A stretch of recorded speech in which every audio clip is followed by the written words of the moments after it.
Good evening, ladies and gentlemen. My name is Mr. William Collins, and before this evening's performance begins, I have been entrusted with several matters of the utmost importance.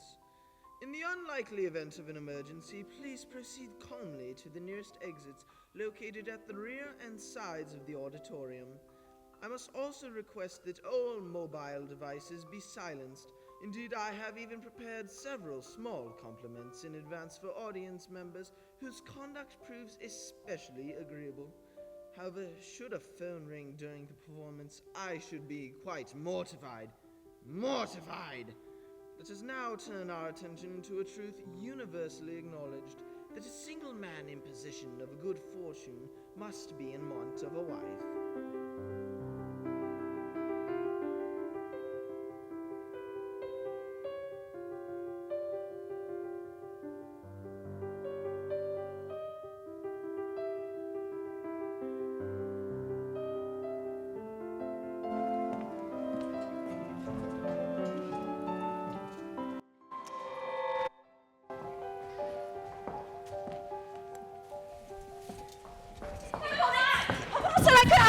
It's mine! I look better in this! I'm prettier! No, you're not! Yes, I am! The officers like me in it! Oh no, they like me better! Me better! Get it! Get it! That's not fair! Marcus, to me, let it last! Jane, don't you? It looks pretty on me. Very beautiful. I've heard that now from Lady Lucas! Do you not know who has taken it? You wish to tell me, and I have no objection to hearing it.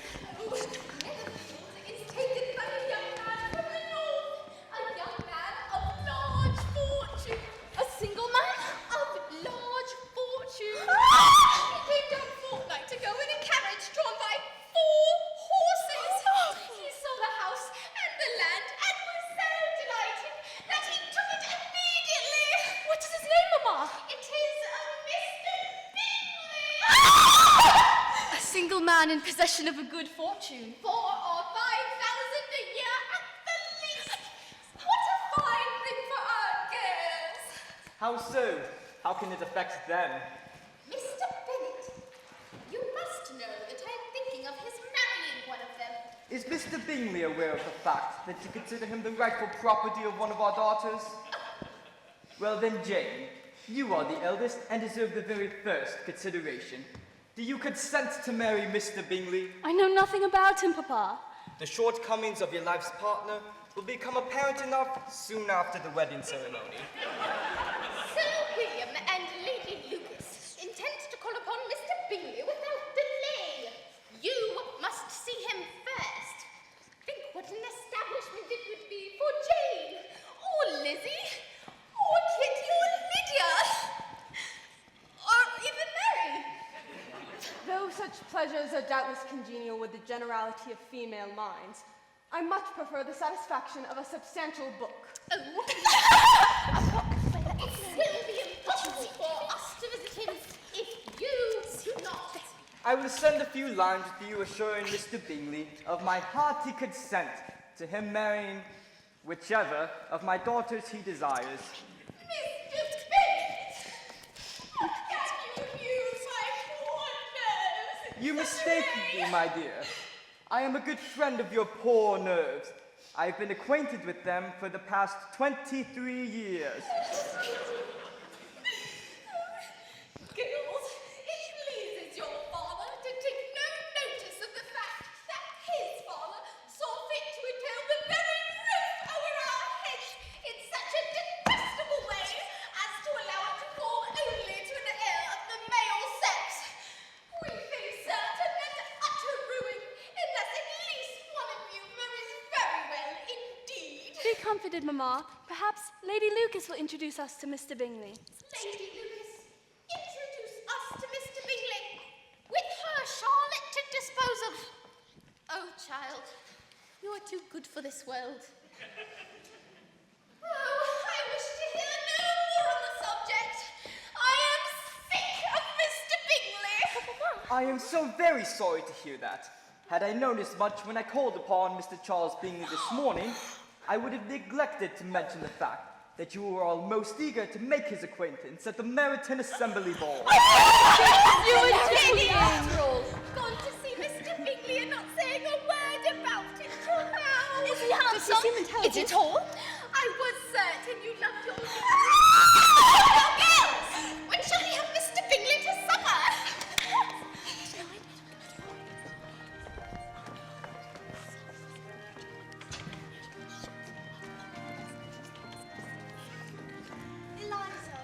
Hello, Charlotte. Hello, Charlotte. It's so good to see you both. Oh, Sir William! Mrs. Bennet! Lucas, how are you? Oh, I'm quite well. Oh, very good. Have you seen that freckled little brat who's back here? Oh, Mary King. Yes, Mary King. She has the audacity to show up to a party Where like is that. she? She's right over there. I see her. Yes. Oh, I say, Darcy, every young lady in Hertfordshire must be in attendance. I am not surprised. It is a truth universally acknowledged that a single man in possession of a good fortune must be in want of a wife. This is a sublimely beautiful assembly. Why are we here? Mr. Bingley is dancing with our Charlotte. He is extremely agreeable. Oh, and there was Sir William. That is Mr. Bingley's sister, Miss Caroline Bingley. She is an elegant young lady indeed. so she is. Who's the man who came with them? That is Mr. Bingley's friend, Mr. Darcy. I can tell you little of him. Oh, thank you. Lizzie, how is it that Charlotte Lewis has managed to ensnare Mr. Bingley for his first dance? She's not near so pretty as you, Jane. Nor even you, Lizzie. Perhaps Mrs. Long will introduce us. Mrs. Long has two nieces of her own. She is a selfish, hypocritical woman. And I have no opinion of her. Oh, come, let's meet Mr. Bingley. Mary, put down the book! Mr. Bingley, I believe you have made the acquaintance of my husband, Mr. Bennet. Indeed, I have. Allow me to introduce three of his daughters. This is our eldest, Jane, freshly turned 22. And these are his sisters, Elizabeth and Mary. To make all of their acquaintances. Too funny. Captain Cox. Miss Bennet, may I have the honor? Oh, certainly.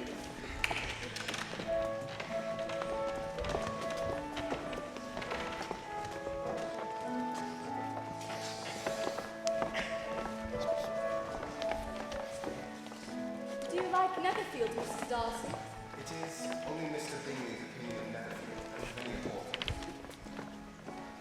Well, it is good of you to join us, Mr. Darcy. There is often a scarcity of enough gentlemen to go around with assembly dances. Well, you began the evening well, Charlotte. You were Mr. Bingley's first choice for a dance partner. Yes, but he seems to like his second better. It is very decided that our Jane is the prettiest woman in the room. There are certainly not so many men of good fortune in the world as there are pretty women to deserve them. Come, Darcy. I hate to see you standing about by yourself in a stupid way. You had much better dance. You know I dislike dancing unless I am particularly acquainted with my partner. Your sister is engaged, and there is not a single other woman in the room who would not be a punishment to dance. Upon my honor, I never met with pleasanter girls in my life as I have this evening. And several of them are uncommonly pretty. You are dancing with the only handsome girl in the room. Miss Jane Bennet. She's the most beautiful creature I ever beheld. But one of her sisters, Miss Elizabeth Bennet, is sitting right there. She's very pretty, and I dare say very agreeable. She is tolerable, but she is not nearly handsome enough to tempt you. You would much better go back to your Miss Bennet and enjoy her smiles. For right now, you are wasting your time. Oh! Not handsome enough to dance with! I quite detest the man! So high and so conceited!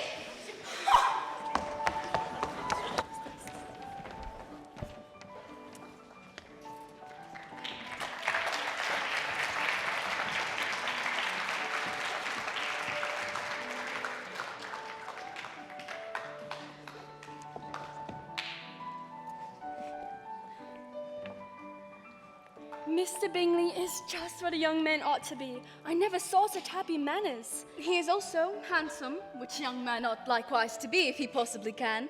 I did not expect the compliment of a second dance. He sees that you are 5 times as pretty as any other woman in the room. Well, I give you leave to like him. You have liked many a stupider person. I never met pleasanter people or prettier girls in my life as I have this evening. And as for Miss Bennet, I cannot conceive of an angel more angelic.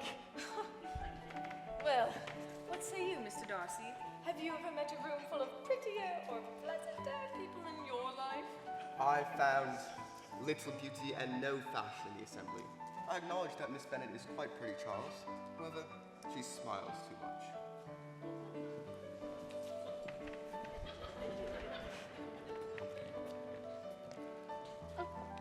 Mary. Right here, Mary. This is good. Mr. Bennet, we have had a most excellent evening. Mr. Bingley danced all dances with our Jane. Oh, first he danced with Charlotte Lucas, but he did not admire her at all. And then he danced with Jane, followed by nearly every girl in the room. He didn't dance with me. There was Mary King. Clumsy, spotted Mary King. And then With Jane again and again and again. If he had so much compassion for me, he would not have danced so much.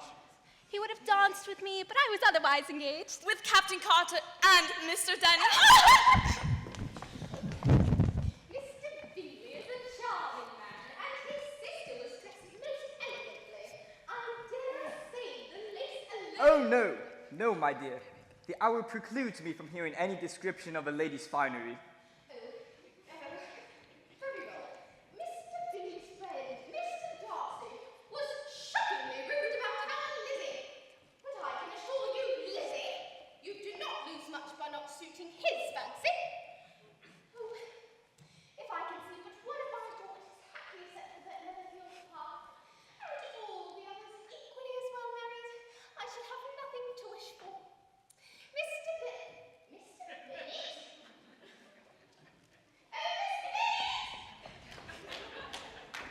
What did Mr. Darcy say, Lizzie?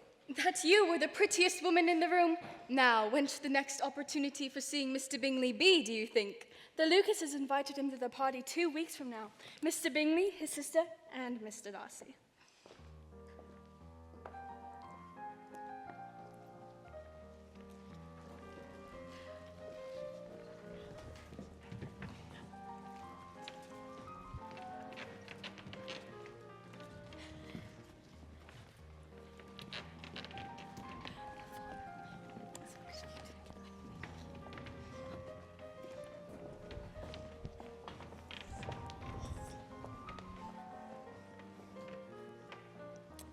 Do you think, Eliza, that Mr. Darcy will be able to separate himself from the wall when the dancing begins? He will if Miss Caroline Bingley holds any sway. Perhaps he would prefer to dance with you, if you were more than tolerable. Well, I could not dance with him if I were you, Lizzie. The man is ate up with pride. I may safely promise you never to dance with him. Very good. Darcy's pride does not offend me so much as pride often does, because there's an excuse for it. Such a fine young man, with family, fortune, and everything in his favor, should think highly of himself. My dear Charlotte, I could easily forgive his pride had he not mortified mine. It should be noted that vanity and pride are different things, though the words are often used synonymously. Pride relates more to our opinion of ourselves, vanity to what we would have others think of us. Jane is yielding to love for Mr. Bingley. Is she? It is her manner to be discreet. A woman is better off showing more affection than she feels. If Jane is so discreet as to not help Mr. Bingley on, he may never do more than like her. When she is secure of him, there will be leisure for falling in love as much as she chooses. Your plan would be a good one were her design to get a rich husband. But Jane is interested in the qualities of Mr. Bingley's character. If she were married to him tomorrow, she would have as good a chance at happiness as if she were married to him for a year. No matter how similar the dispositions of the parties are beforehand, they always grow sufficiently unalike afterwards to have their share of vexation. What does Mr. Darcy mean, studying my conversation with you? That's a question that only Mr. Darcy can answer. Remember my advice, Eliza.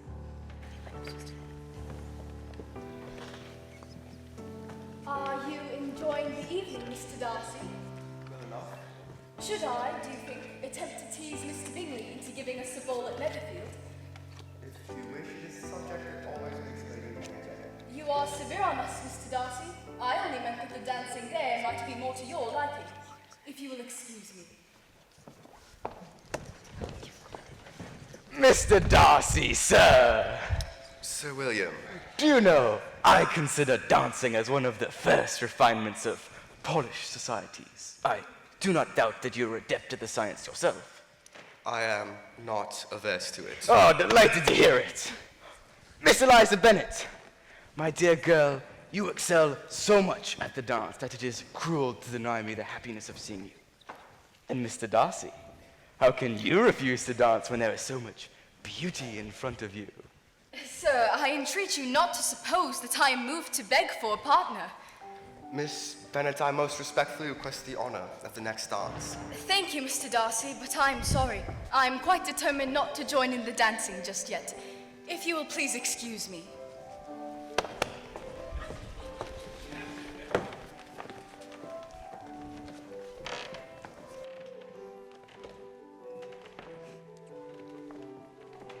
I can guess the subject of your reverie. You're considering how insupportable it would be to pass many evenings in such society. My mind was much more agreeably engaged. I was meditating upon the very great pleasure that a pair of fine eyes in the face of a pretty woman can bestow. Oh, and what lady is it that inspires this? Miss Elizabeth Bennet. I'm all astonishment. When, pray, am I to wish you joy on your engagement? A lady's imagination is very rapid. It jumps from admiration to love to matrimony in mere moments. I shall consider the matter as absolutely settled. You will have the most charming mother-in-law indeed, and I'm sure she will want always to be at home with you in Pemberley. Miss Bingley, your brother-in-law and Jane make such a handsome couple that I suspect he shall never wish to leave Netherfield Park. Yes. Well, regrettably, my dear Mrs. Bennet, our lease is for these few months only. Oh, that is a matter of small consideration, surely, when there is now so much reason to extend it. That woman is singularly the most insufferable human being I have ever encountered. Although, I should like better acquaintance with Miss Jane Bennet.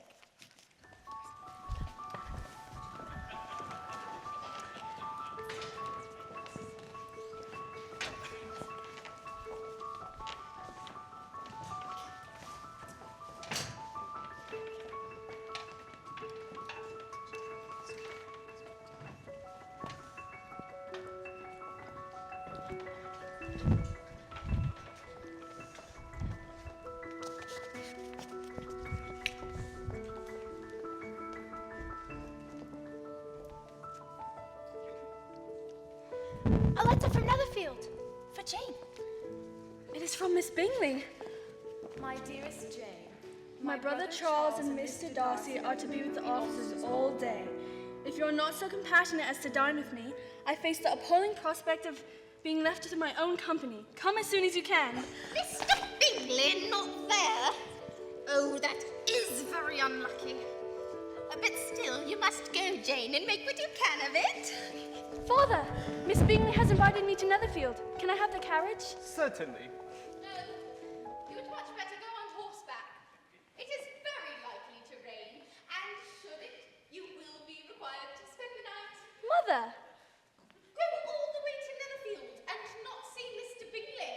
I won't hear of it. Now, Jane, dress but lively, and let us pray for a good storm. My dearest Lizzie, I find that I am quite unwell this morning, which I suppose can be attributed to my wet travel yesterday. Mr. Bingley has returned, and he and his kind sister will not hear of me going home until I am fully recovered. Well, my dear, should our daughter suffer from a dangerous fit of illness, and should she die, it will be a comfort to know it was all in pursuit of Mr. Bingley. And under your discretion. People do not die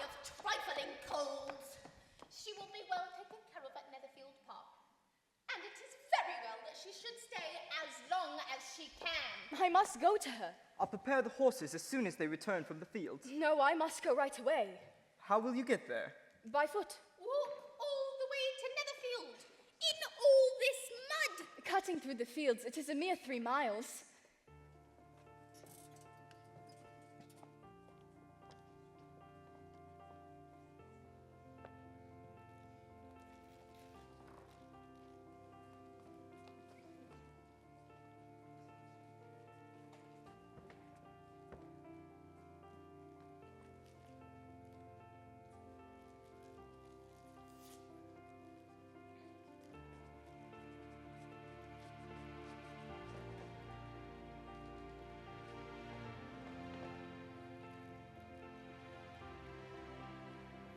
"3 miles?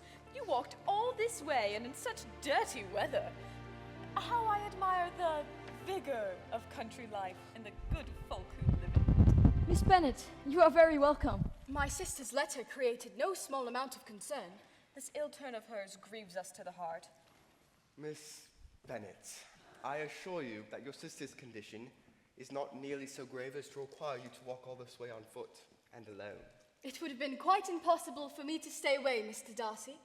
Is my sister awake? Yes, but not well enough to leave her room. We have sent for the apothecary. My family is most indebted to you. Please remain with us until your sister is fully recovered. We would be most grateful if you did. Oh, yes. Please stay. Do. You are extremely kind. Let me take you to her. Well, there is precious little to recommend Miss Elizabeth Bennet, save her being an excellent walker. Her hair is so untidy, so blousy.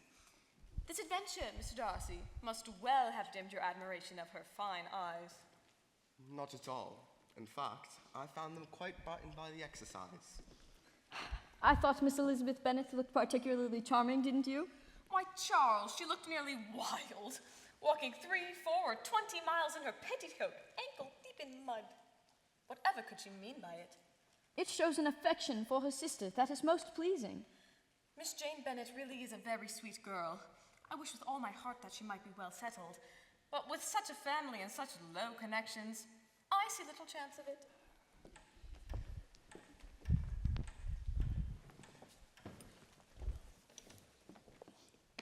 Good evening. Miss Bennet, how does your sister fare? It is not a severe cold, Mr. Darcy, but I should like to take care that it does not settle. I have left her sleeping. Would you take pleasure at cards, Miss Bennet? I thank you, but no. Well, that doesn't surprise me. I take Miss Elizabeth Bennet to be the type of woman who is a great reader, but who takes little pleasure in anything else. I deserve neither such praise nor such censure. I am not an avid reader, and I do take a great pleasure in many things. Well, Mr. Darcy, what is your excuse for not joining us in piquet? I am writing to my sister. Oh, Miss Georgiana! How I long to see her again. Is she much grown since the spring? She is, I believe, nearing Miss Bennet's height. Oh, and so extremely accomplished for her age. Her performance on the pianoforte is exquisite. Do you play, Miss Eliza? But very ill indeed. It is a constant amazement to me how young ladies can have the patience to be also accomplished as they are. Why, Charles, whatever can you mean? All young ladies accomplished? All of them. I'm sure I never heard of a young lady spoken of for the first time without being informed she was very accomplished. There are not more than a half dozen in the whole range of my acquaintance that would fulfill my understanding of the word. Then you must include a great deal in your notion of an accomplished woman. Yes, I do include a great deal in it.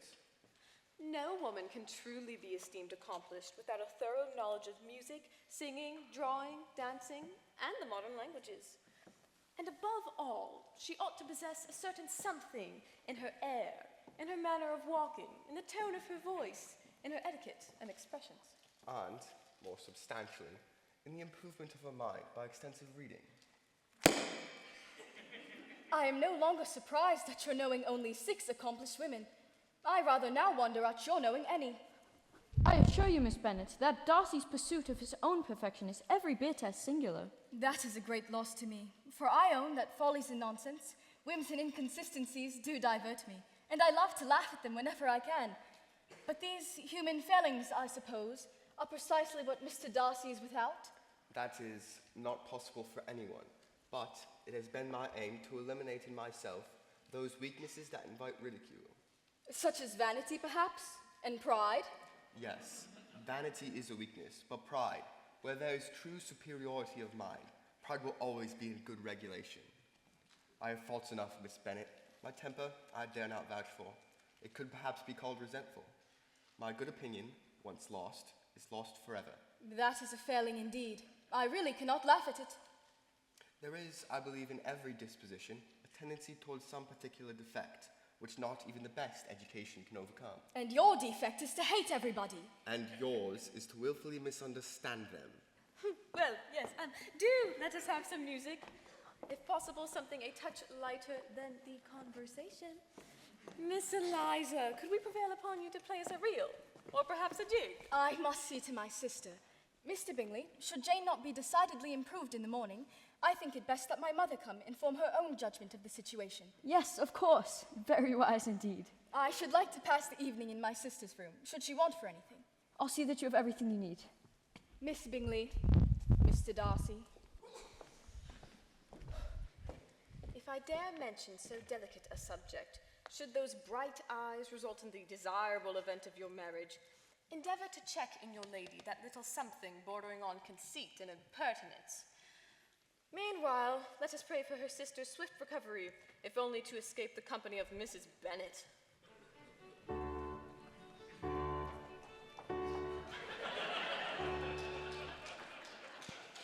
Good morning. Mrs. Bennet! How charming it is to see you, and so near the beginning of the day. Mrs. Bennet! Miss Bennet! Miss Bennet. I hope, dear madam, you have not found Miss Bennet worse than you expected? Jane suffers a vast deal, I'm afraid. But with the greatest patience in the world, as is always the case with her. She has, without exception, the sweetest temper of one I've ever met with. She has indeed. Mr. Bingley, I fear we must trespass on your kindness a little longer. Be assured, madam, that your daughter will receive every possible attention.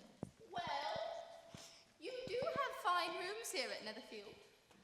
I suspect you shall not wish to leave.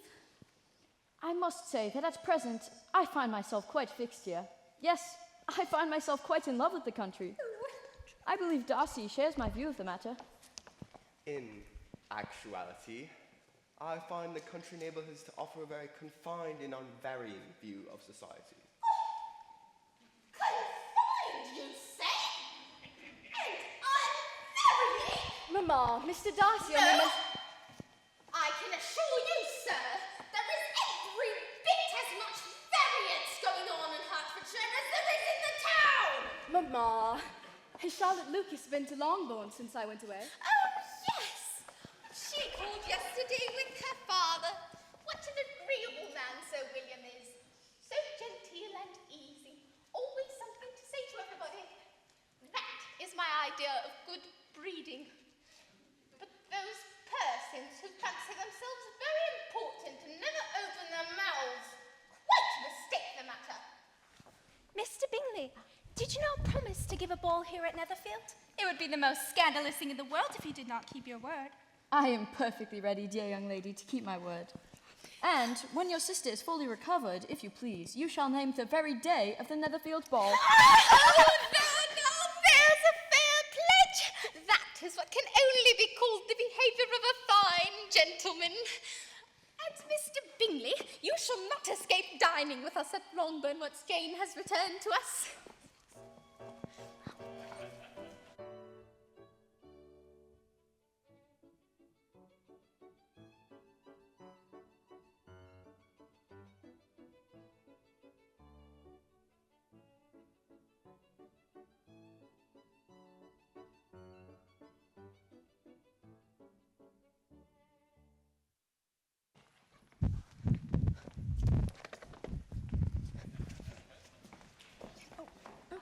Jane's home! Jane's home, Lydia. Is Mr. Bingley to keep his pledge? Lydia! Oh, sorry. Are you feeling better, Jane? I'm much improved, Lydia. Thank you. Oh, I'm so glad. Is there to be a ball at Netherfield? I believe so, yes, soon. Jane, I can see no sensible explanation for your leaving Mr. Bingley so hastily. Jane was feeling quite recovered, Mamma. Yes, but Tuesday would have finished the week. I am glad to see you both. In your absence, our evening conversation has lost much of its animation, along with most of its sense. This promises to be an eventful day. I hope you have ordered a particularly good dinner. We have reason to expect a guest to our little family reunion.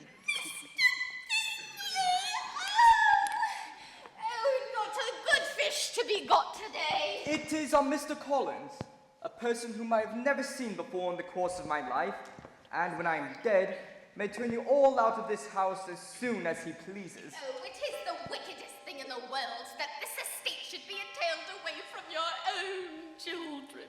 We are to expect him promptly at 4, and he plans to stay the week. Stay the week? Mr. Collins, Good afternoon.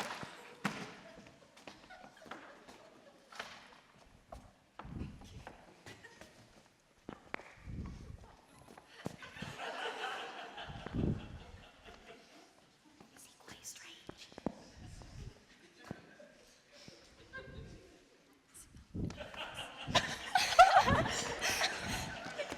He's so odd. What a fine family of daughters you have, my dear Mr. Bennet. I have heard, of course, of their beauty. However, in this instance, fame has fallen far short of the truth. I do not doubt, Mrs. Bennet, in your seeing them in due time disposed of in marriage. If not, they will be destitute enough. Things are settled so oddly. You allude perhaps to the entail of this estate. It is a grievous affair to my poor girls, you must confess. My dear madam, do not even be concerned. As a recently ordained clergyman, and once so fortunate as to have been distinguished by the Right Honourable Lady Catherine de Bourgh, whose bounty and beneficence has preferred me to the Hunsford parsonage, which shall be my duty to perform the rites and ceremonies as instituted by the Church of England, I cannot be otherwise than concerned at the prospect of injuring your most amiable daughters. At the present, I shall say no more.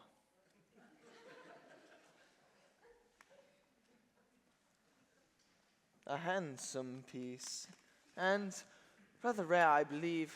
Its lines are quite restful to the eye and to the form. you are most fortunate in your patroness. Lady Catherine de Bourgh, indeed I am, sir. By many she is reckoned proud, but I've been treated with such affability and condescension as to have been invited to dine at her lady's residence twice. To merely convey to you a sense of the splendor of Rosings Park, the chimney piece in the second drawing room alone cost £800. 800 pounds?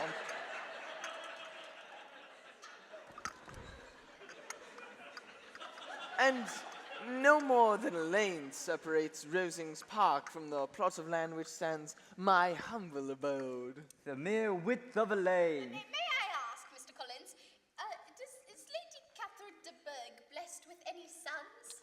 My lady is possessed of a daughter, Miss Anne de Bourgh, a young lady of quite distinguished birth who shall be heiress to quite a substantial sum of money. Oh, then she's a sight better off than many girls. Has the young lady been presented at court?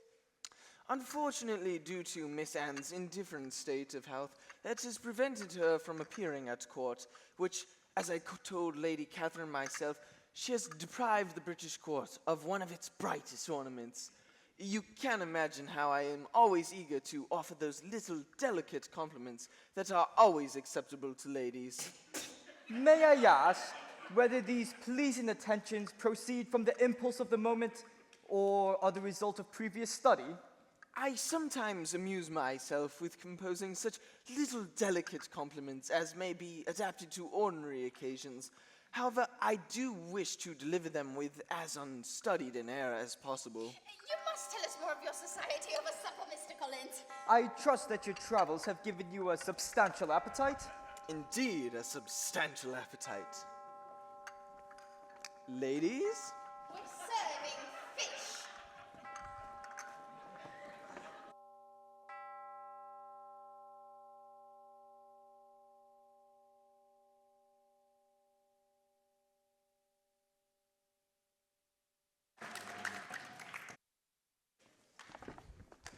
Oh, good morning, Mrs. Bennet. Good morning, Mr. Collins. Allow me to regurgitate my enjoyment of last evening's supper. To which of your fine daughters may I credit the excellence of the cooking? Oh, Mr. Collins! Oh! I do tell you, we can keep a good cook. My daughters have nothing to do in the kitchen. Oh, if you believe me to have inferred any slight on your circumstances, I should be mortified. Mortified. Yes, very well. However, this does serve to introduce a topic which I shall light upon with startling directness. Having attained a godly profession, a good house, and sufficient income, I intend to marry, and as I am eager to make amends for the awkward entail of this estate, I propose to choose a wife from among one of your daughters. Yay! Which one? A seniority in this case shall have its due. Jane? A lovely face, and most amiable. I feel obliged to mention, Mr. Collins, that my eldest Jane? is very likely to soon be engaged. Well then, my best wishes for her felicity. Oh, but as to my younger daughters, I do not know of any prepossession. Next is? Elizabeth. Oh, here she comes now.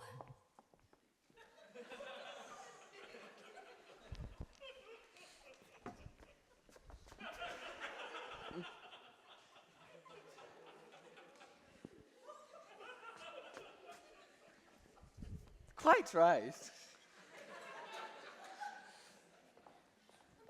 We should like to walk into Meryton To see if Mr. Danny and Captain Carter have returned from London. Oh, wonderful! Would Meryton and a bit of exercise suit you, Mr. Collins? I do enjoy the occasional walk, if it is not excessively long.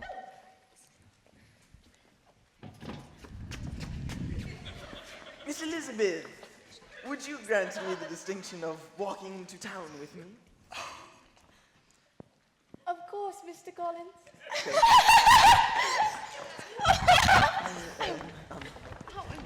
How Please, embarrassing. slow I would down. never want to really not that scene with Oh, you. this oh, this place is quite excessive. What did you like to enjoy? Ice cream bonnet, possibly blue bonnet. You'll be all right, Mr. Collins. Bonnet. Pink bonnet. That's such a wonderful idea. There's Mr. Denny. Is that Captain Carter with him? Oh no, that man is far too pleasingly shaped to be Captain Carter. Let's be introduced. Mr. Denny, how did you find London? We have returned a far more attractive and sociable company, I dare say. Allow me, this is my friend Mr. George Wickham, Miss Jane Bennet and her sisters, Miss Elizabeth Bennet, Miss Mary Bennet, And Miss Catherine Bennet. Leaving this attractive young lady to be Miss Lydia Bennet, I presume. Denny has told me much of the Bennets of Longbourn, all the most flattering. Oh, and this is our cousin, Mr. Collins. Honored! And honored to meet you too as well, sir.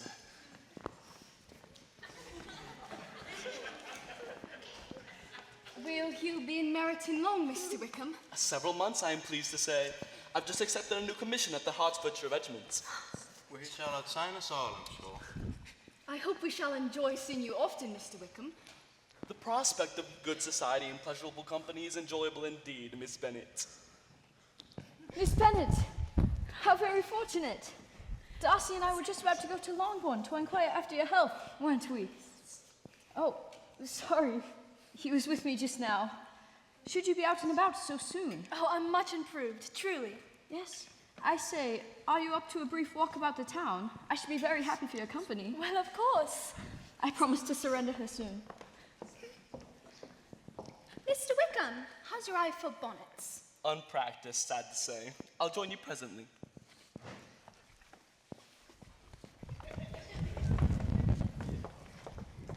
I hold little interest in bonnets, Mr. Collins. May I show you the remnants of the Benedictine Abbey? It is a most fascinating relic. Is it far? It is a brief amble from where we stand.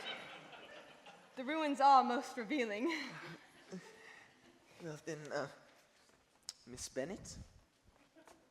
Mr. Wickham? Could I inquire, Miss Bennet, how far Netherfield Park is from Meryton? 3 miles to the west. And may I ask how long Mr. Darcy's been staying there for? Since late September. Are you acquainted? We played together when we were children. I expect that assertion may surprise you given the cold manner of our meeting just now. I confess that it does. Do you know Mr. Darcy? As much as I ever wish to. I take him, even on slight acquaintance, to be an ill-tempered man. Oh, I'd have to agree. We are not on friendly terms. Mr. Wickham, you promised to join us. My apologies. Miss Bennet and I struck upon a common interest. Mr. Wickham, there's a party tonight at the Lucases. Will you come? It's just supper, cards, silly games. Nothing like a London party, I'm sure. Well, if Miss Lucas were to be so kind as to invite me, I would be delighted. Lady Lucas would be quite cross if we failed to persuade you to join us.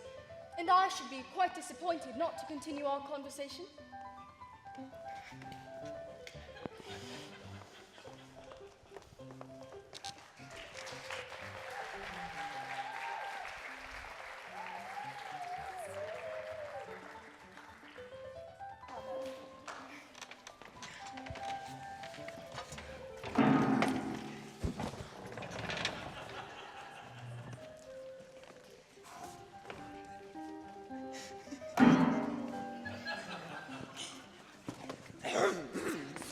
Sir William and Lady Lucas, allow me to compliment you on this most intimate domicile you possess. Upon my honor, I could have supposed myself to be in the small breakfast parlor at Rosings Park. Why, thank you. I see. Oh, if you believe me to have inferred any slight on your most humble abode, I should be mortified. Mortified. Rosings Park is simply the dwelling place of my noble patroness, Lady Catherine de Bourgh. Oh, Lady Catherine de Bourgh! To merely convey with you a sense of the splendor of Rosings Park, the chimney piece in the second drawing room alone cost £800. 800? Did you hear that, Charlotte?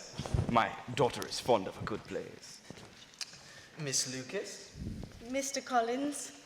Mr. Collins, would you care to make up our table for a game of whist? I confess to have scant knowledge of the game, but I should be glad to improve myself. Oh, capital.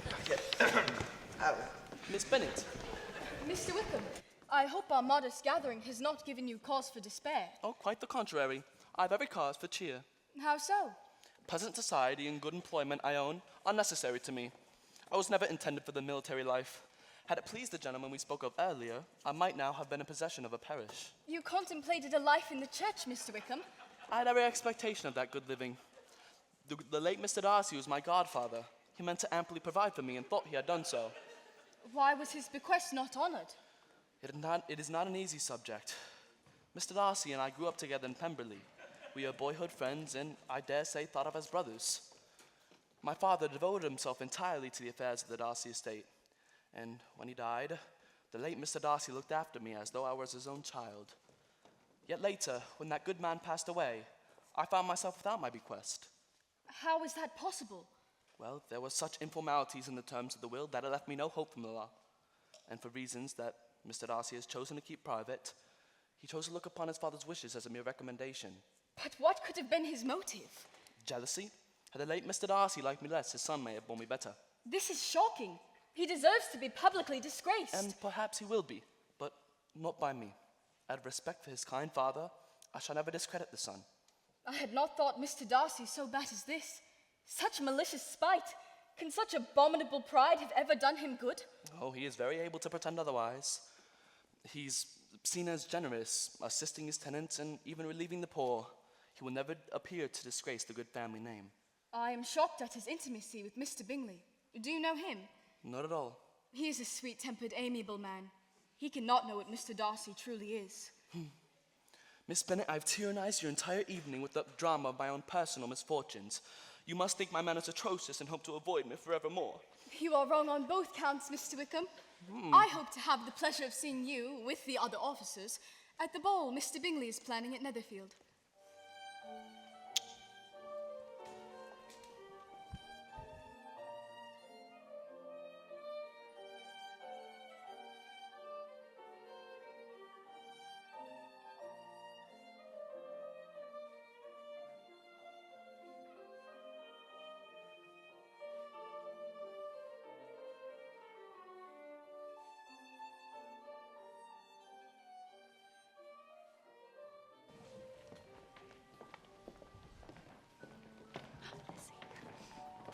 Have you seen him?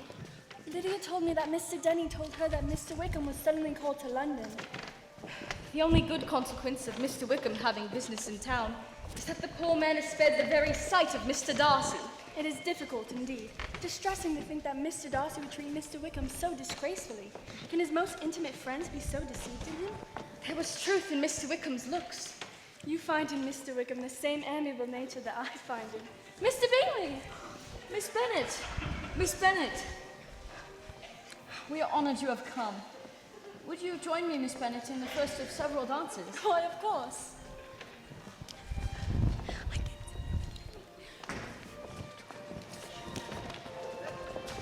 Miss Elizabeth, may I take this moment to solicit your... Mr. Collins, before you should continue, I cannot help but to be uneasy that you risk rebuke from your patroness should you continue to join in the evening's amusements. Oh, I believe Lady Catherine would view this gathering to have little in the intent of evil ways, and since I am so far from objecting myself...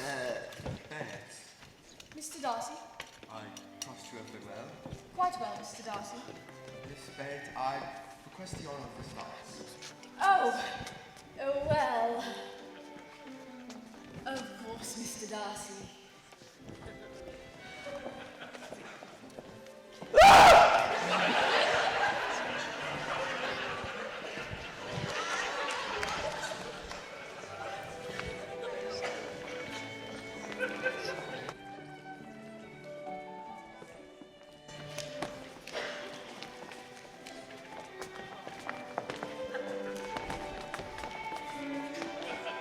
This lesson dance, is that your observation, Mr. Darcy? Yes, very pleasant. It is your turn to say something now, Mr. Darcy.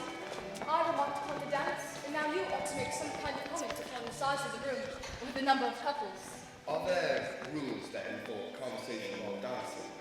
Only that it would look odd to spend an entire half hour together silent. For the advantages of some, conversation ought to be arranged, so that they might have the comfort of saying as little as possible. And are you consulting your own views in the present case, or do you imagine your gratifying mind? Both, for I have always seen a great similarity in the turn of our minds. We are both of an unsocial taciturn disposition, unwilling to speak unless we have something to say which we believe will shock the whole room and be handed down to posterity for all the brilliance of a proverb.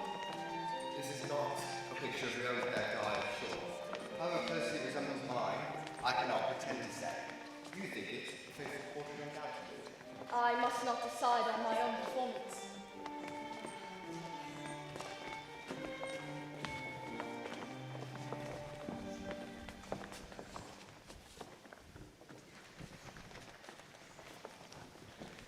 Such superior dancing, my dear sir, is not often seen. I must hope to have this pleasure repeated, especially when it concerns a certain great event between a best friend and a dear sister. What congratulations for then, Chloe. Do you and your sisters often walk to the village? Yes, very often. When you saw us there the other day, we were just forming a new acquaintance. Mr. Wickham is blessed with such happy manners as to ensure his making friends. Whether or not he is equally capable of retaining them is less certain. He has been so unlucky as to lose your friendship, and in a manner which he is likely to suffer from all his life. I remember hearing you once say, Mr. Darcy, that your resentment, once created, was unappeasable. You are very careful then, I suppose, as to the resentments you hold dear? I hope I am. And you never allow yourself to be blinded by prejudice? May I ask towards what these questions tend? Merely to the illustration of your character. I'm trying to make it out. And what is your success? I do not get on at all. Mr. Darcy, I have gathered intelligence that you are of near relation to my eminent patroness, Lady Catherine de Bourgh. And I am enthralled that this discovery of our mutual relationship to her ladyship allows me to pay my profound respects, and so I do. Forgive me for not having done so earlier.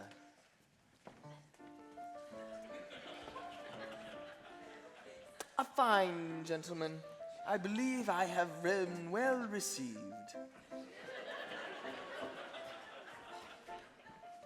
So, Miss Eliza, I hear you are quite delighted with George Wickham.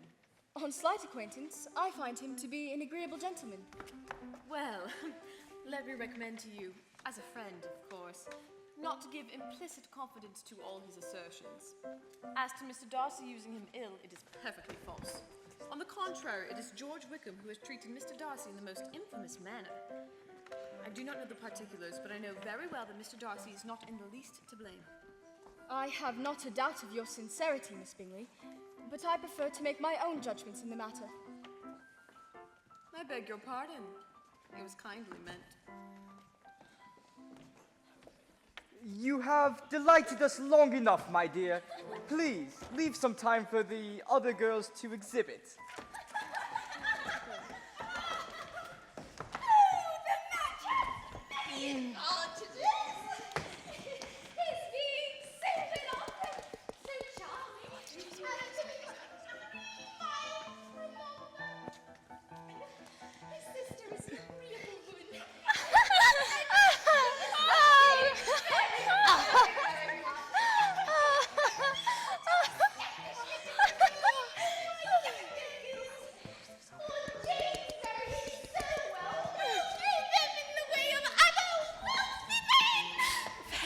Mother, lower your voice. The entire room will overhear you. You ready? You have to catch me first. Oh, Lord, how tired I am!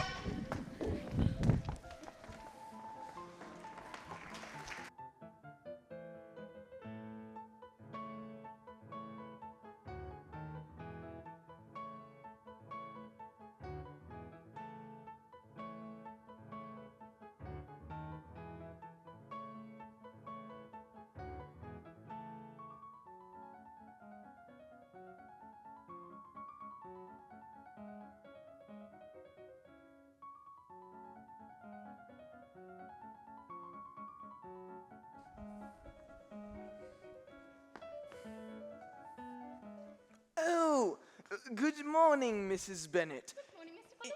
In the course of this fair morning, may I hope for a private audience with your darling Elizabeth? My senses are still aflame with the excitement of last evening's events. I expect you construe my purport? Sorry. I simply... Oh. Yes! Yes, I understand you, Mr. Collins! Oh, very good. Come to the sitting room immediately! I am sure she will be very happy. She can have no objections. Oh. There she is now. Kitty, I want you upstairs with me. Lizzie, Mr. Collins wishes to speak with you. Alone. Dear madam, do not go. I beg you, do not go. Mr. Collins must excuse me, but he can have nothing to say to me that Kitty, that anybody need not hear. In fact, I'm going away myself. No, you're not, Lizzie. I insist upon your staying and hearing what Mr. Collins has to say. Come on, Kitty. Elizabeth, stay.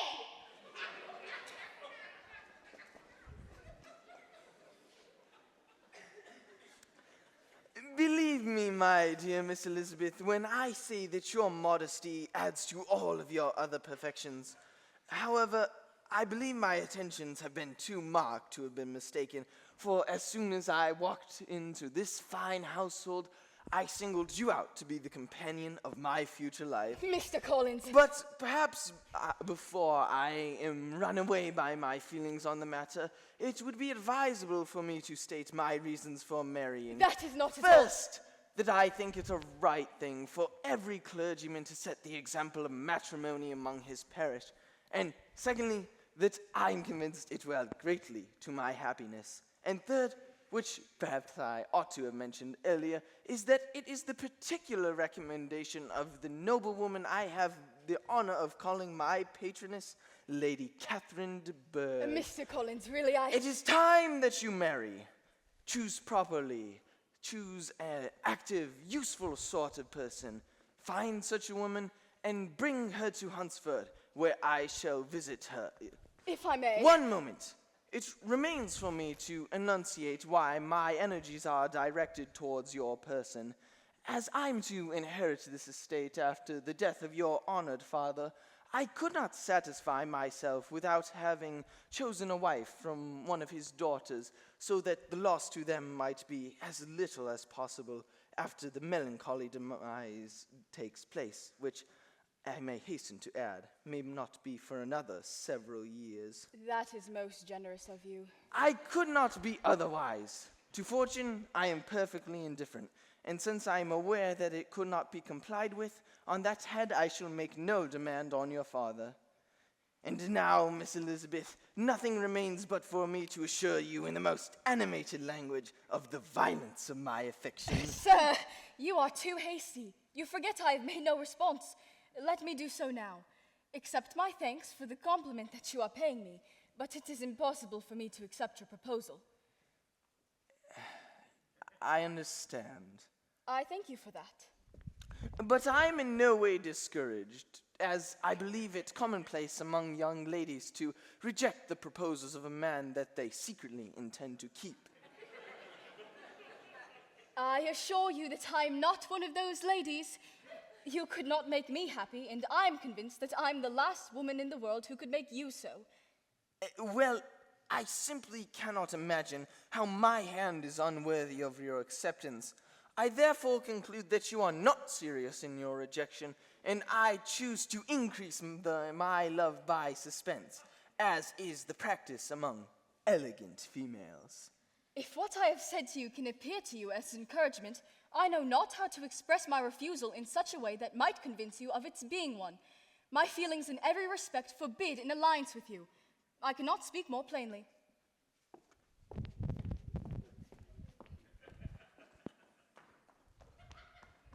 Mr. Collins! Oh, allow me to state, my dear sir, that the prospect of our closer connection simply permeates me with pleasure. I am euphoric to the marrow. However, there is one slight impediment. Which is? My declaration has been refused. Refused? I judge it as a feminine stratagem. Mr. Bennett! You're wanted immediately in the sitting room. Lizzie is a headstrong, foolish girl, and she does not know of her own interests. But I will make her know it. Madam, forgive me, but if she is foolish and headstrong, perhaps we should not force her acceptance. Oh, sir, you quite misunderstand me. Lizzie is only headstrong in matters such as these. In everything else, she is as sweet-tempered a girl as I have ever met. Mr. Bennett, we are in uproar. Lizzie will refuse to marry Mr. Collins. I have not the pleasure of understanding you. Miss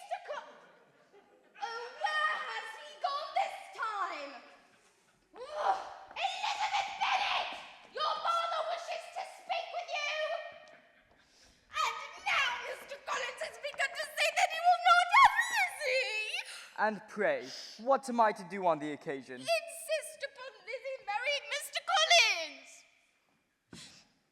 Come here, child. I understand that Mr. Collins has made you an offer of marriage. Is this true? Yes, Father. Very well. And this offer you have refused? I have, sir. Your mother insists upon your accepting it. Is it not so, Mrs. Bennet? Yes, or I will never see her again! Child, an unhappy alternative lies before you. From this day you must be a stranger to one of your parents. Your mother will never see you again if you do not marry Mr. Collins. And I will never see you again if you do. Oh, thank you, Father.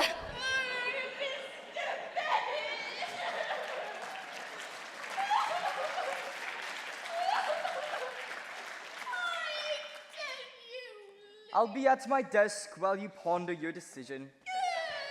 I tell you, Lizzie, if you go on refusing every offer of marriage in such a way, I do not know who is to maintain you once your father is dead.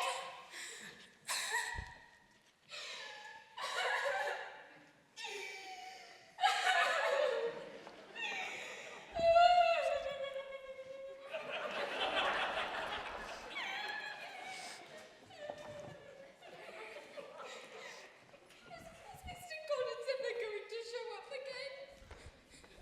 Oh, Mr. Collins! Are you leaving us? Not at all, madam.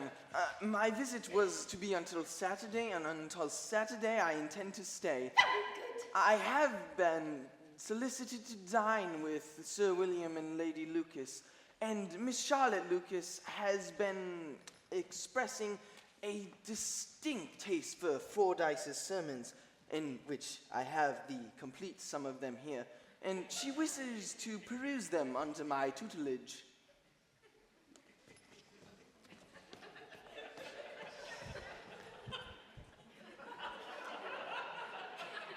The Lucases are very artful indeed. It pains me to say it of them, but so it is. Oh, but it causes me considerably greater distress to be thwarted so by my own blood. Nobody in this family feels for my poor nurse.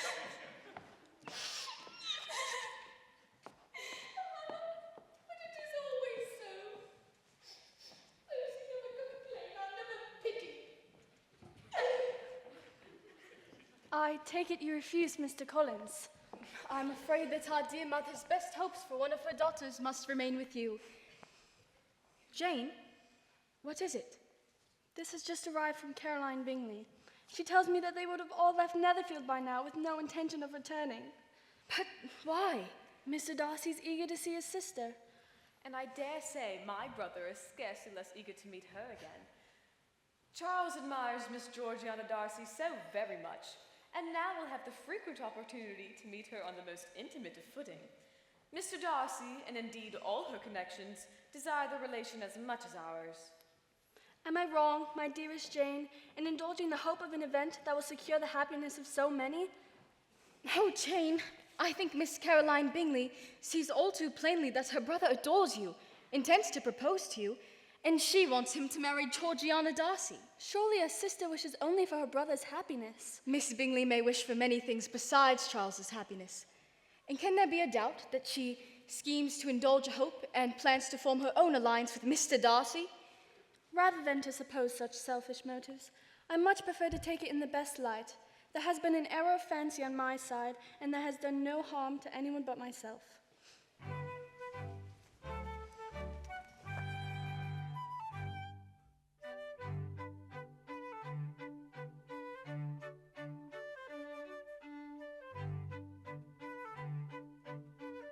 Such a woman, and bring her to Hunsford, were Lady Catherine de Bourgh's exact words. And now, my dear Miss Lucas, nothing remains but for me to assure you of the violence of my affection.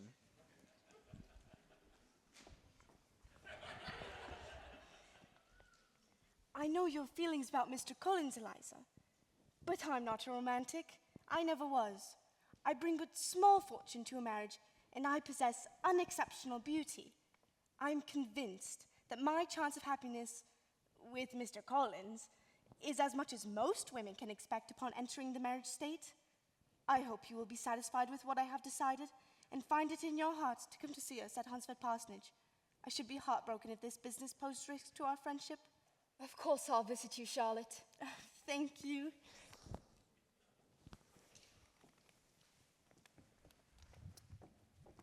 I have become used to thinking of Charlotte Lucas as a tolerably sensible young lady, but I find she is as foolish as my wife, and more foolish than any of my daughters.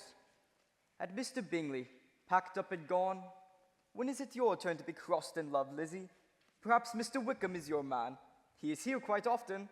Mr. Wickham is beyond all comparison, the most agreeable man I ever saw, but he shall not be in love with me if I can prevent it. You are far too cautious, my dear. Mr. Wickham is a particularly good fellow and would jilt you creditably. Miss Bennet, it is best I come to the point with no delay. I've become engaged to Miss Mary King. I hope you will not think less of me. Bright, handsome young men without resources must make their way in this world as best they can. Miss King is every bit as agreeable as she is wealthy. I wish you both every possible joy. Thank you, sincerely. Had the circumstances been different... You mean had my father produced a son to inherit his estate? Or perhaps if the late Mr. Darcy had not produced one to inherit his? Something along those lines. Yes, I should very much like to believe that different circumstances would have resulted in a changed outcome.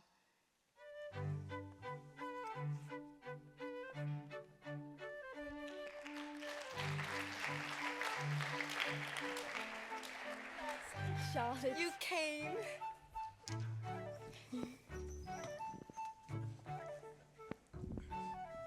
It's so good to see you again. Oh, dearest cousin, Mrs. Collins and I welcome you to our humble abode. It is charming. The garden is quite neatly arranged, do you not think? I encourage Mr. Collins to be with his garden as much as possible. It is healthful exercise. I do enjoy exercise, if it is not excessive.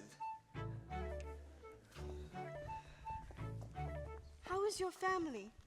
My aunt and Uncle Gardner have gathered up Jane for a visit to London. Perhaps a little relief from home may be as useful as anything. Is it likely that her path will cross with Mr. Bingley there? Mamma is ever hopeful, but it is impossible. Mr. Bingley is now in the custody of Mr. Darcy. Well, time away should be good then. Yes, it shall. Oh, dearest cousin, Lady Catherine de Bourgh has been genial enough to include you for tea on Thursday. That is most generous of her. Mr. Darcy is also invited. Mr. Darcy? What brings him here? Eliza, it is widely believed that Lady Catherine's daughter, Miss Anne de Bourgh, and Mr. Darcy will someday marry. You see, Lady Catherine de Bourgh and the late Miss Anne Darcy were sisters. In consequence, Lady Catherine is the aunt to present-day Mr. Darcy. The wedding would unite the two great estates of Pemberley and Rosings Park. Perhaps my attendance at tea would be out of place? Do not be wary of your simple attire. Lady Catherine enjoys to have a sense of rank preserved amongst her subjects, guests. And you can pick footwear suitable for the occasion, knowing that we are rarely allowed to walk home. Lady Catherine is most attentive. She has sent a carriage for us, or shall I say, one of her ladyship's carriages. She has several. Lady Catherine de Bourgh is a woman whose grace and elegance makes her the admired jewel of Rosings Park.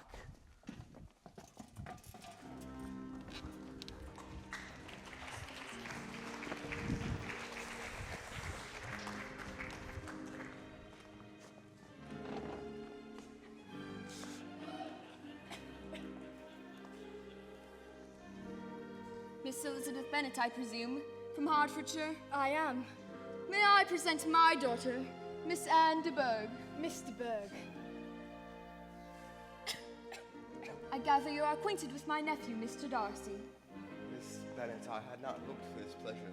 Nor I, Mr. Darcy. Fitzwilliam, Miss Bennet, first cousin and accessory to Darcy. I am pleased to make your acquaintance at long last. At last, sir.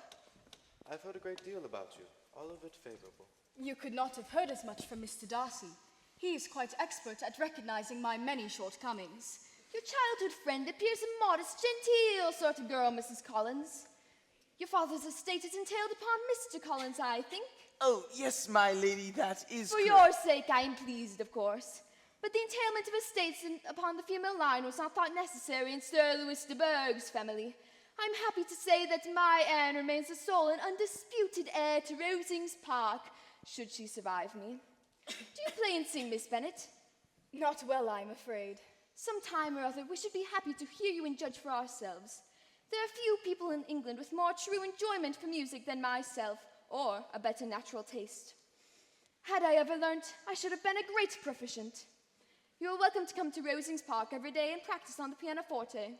Why, thank you, ma'am. There's an instrument in the housekeeper's room. You should be well out of the way in that part of the house. How many sisters have you, Miss Bennet? 4, your ladyship. I'm second eldest. 5 daughters? Whatever could your mother have been thinking? Is your eldest sister married? Not yet. Is she handsome? Exceedingly so. She has much to recommend her. And still not married? Are any of your younger sisters out? Yes, ma'am, all 5. All 5? Out at once? The younger one's out, and before the elder ones are married. Your younger sisters must be very young. The youngest is not yet 16.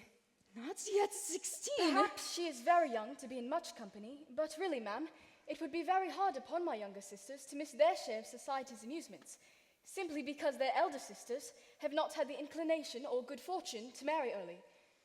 I believe the last born has as good a right as the first to the pleasures of youth. Upon my word, you give your opinions very easily for so young a person. Pray, what is your age? With 3 younger sisters grown up, your ladyship can hardly expect me to own it. You cannot be more than 1 in 20, I'm sure. Therefore, there is no need to conceal your age. I am not yet 1 in 20. Mr. Collins, when my carriage entered the lane yesterday afternoon, I was exposed to a most explicit view of a pig. Oh, I am mortified at the thought, my lady. Mortified. The animal in question appeared quite ready for the table. Oh, I shall see to it. I should like you and Mrs. Collins to join Anne and me in a round of quadrille. Mr. Darcy does not enjoy the pastime, and Colonel Fitzwilliam does not enjoy what Darcy does not enjoy. Miss Bennet, would you care to entertain the gentlemen with your music? You'll find the instrument to be a capital one, certainly superior to... Well, try it and see for yourself. Please honor us, Miss Bennet. I should so enjoy hearing you play. I warn you, Colonel Fitzwilliam, my disclaimer was not false modesty. I am no great proficient.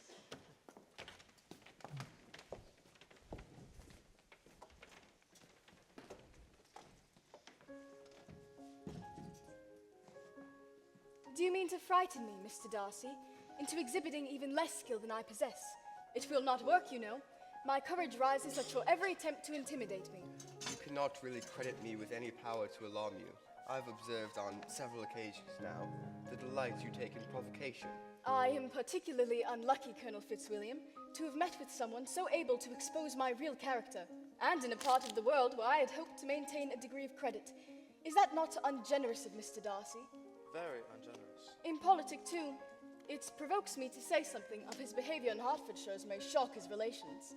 I am not afraid of you. Please go on, Miss Bennet. I should like to know how my cousin acts among strangers. My very first time of ever seeing Mr. Darcy in Hertfordshire was at a ball, where he refused to dance, even though gentlemen were scarce and more than one young lady was in want of a partner. I had not the honor of knowing any lady in the assembly beyond my own party. And nobody can ever be introduced in a ballroom. Perhaps I judged poorly, but I have not the manners, which some people possess, of conversing easily with those whom I have never met before. Nor do my fingers move over this instrument in the masterly manner that I might wish them to. However, I have always presumed it to be my own fault, because I will not take the trouble of practicing. You are quite right. You've employed your time much better. Nobody admitted to the privilege of hearing you can think anything wanting. Darcy, Anne is tired and is going to bed. Come, say good night to her. Miss Bennet?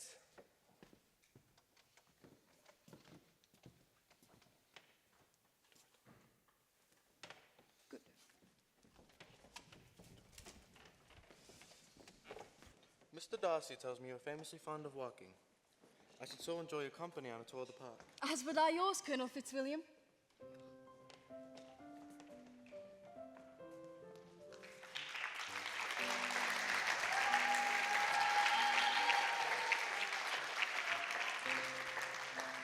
The absolute final word is that me and Darcy are to leave Saturday, unless he puts it off to Sunday. I do not know anyone who seems more to enjoy the power of doing what he likes than Mr. Darcy. He likes to have his own way, as do we all. Only he's more likely to have it because he is rich, while I must be hard into self-denial and dependence. Seriously, Colonel Fitzwilliam, have you ever really known self-denial? Of course, you are right. I cannot say I have experienced much hardship. Younger sons cannot marry where they like. Unless they like women of fortune. We are all slaves to our particular habits of expense. As for me, I do not mind a trip to Derbyshire, and Mr. Darcy does not like being away from Miss Georgiana too long. I have heard nothing but good of the young lady, and she is a very great favorite with Miss Caroline Bingley. Do you know the Bingleys? Not well. I know Darcy to pride himself on saving Mr. Charles Bingley from a most imprudent marriage. Did he? And did he give you reasons for this interference? There were concerns with the lady. Why, upon Mr. Darcy's judgment alone, is he to be the judge? Did he assume that there was no affection between the couple? Perhaps, but that would lessen the distinction of Darcy's triumph, don't you think? Colonel Fitzwilliam, I'm afraid that I'm not feeling well. I must say goodbye to you just now. Allow me to see you to the parsonage. No, thank you. It's not far. I shall rest there until my friend and Mr. Collins return.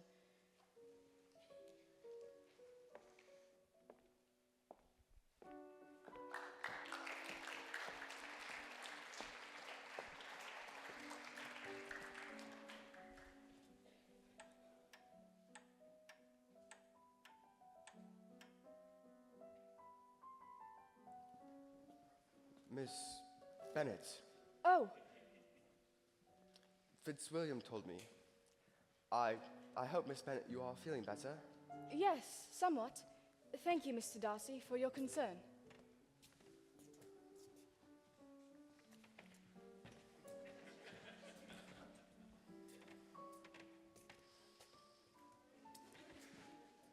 In vain I have struggled. It will not do. My feelings will not be repressed. You must allow me to tell you how ardently I admire and love you. I have waged a great war with these feelings, almost from the first moments of our acquaintance, yet, despite all my struggles, I have been powerless to alter my deep attachment to you. I am aware that, in declaring myself thus, I will be harshly judged for considering the prospect of allying my family with one of such inferior circumstances. Such an alliance might well lessen my sister Georgiana's prospects, and will most certainly be harshly judged by Lady Catherine, it being a clear rejection of her design to ally me with her daughter. But I must abandon all good judgment to the extent that these circumstances mean nothing to me in the face of the admiration I feel for you. I beg you, most fervently, to ease my suffering and accept my hand. It is, I believe, the established manner to express a sense of gratitude and appreciation for such sentiments. But I cannot. No, Mr. Darcy, I will not accept your hand. I am sorry to have caused pain to anyone, but it was most unconsciously done, and I trust will be of short duration. Is this all the reply I'm to expect? I might ask why I'm being rejected with so little attempt at civility. And I might inquire why, with so evident a design at offending and insulting me, you chose to tell me that you liked me, against your will, against your judgment, and even against your duty as your sister's protector. And if I have been uncivil, I have other provocations. Do you think that I could have ever considered marrying the man who has ruined, perhaps forever, the happiness of my most beloved sister? You arrogantly and unjustly maneuvered Mr. Bingley away from Jane. Can you deny it? I have no wish to deny that I used my influence to separate my friend and your sister. For that I rejoice. Towards him, I've been kinder than towards myself. But it is not merely on this affair on which my dislike of you is founded. Your character was made clear to me in an account given to me by Mr. Wickham. You take an eager interest in that man's affairs. His misfortunes at your hand. His misfortunes indeed. You are well aware that you have withheld his means of living, reducing him to a state of near poverty. And yet here now, you still treat the mention of his name with contempt and ridicule. My faults, according to your calculations, are heavy indeed, but I wonder that these offenses might have been overlooked had not your pride been injured by my honest confession of the scruples which prevented me from speaking to you as I have at this moment. These bitter accusations might well have been avoided had I, with greater policy, concealed my struggles and flattered you more, but disguise of every sort is abhorrent to me. I have no wish to deny these feelings. They were natural and just. Could you expect me to celebrate the inferiority of your family, to congratulate myself on the prospect of allowing my family to one whose status in life is so decidedly beneath my own? Your manner of declaration merely spares me the concern I might have felt in refusing you. You could not have made me the off of your hand in any possible way that would have tempted me to accept it. From the very beginning, sir, your manners impressed me as arrogant, conceited, and selfish. You are the last man in the world that I could ever be prevailed upon to marry. You've said enough, madame. I now understand your feelings perfectly. I have only to regret what might have been. Forgive me for having taken so long, and please accept my sincere wishes for your recovery and good health.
Miss Bennet, I've been walking in the grove in hopes of meeting you.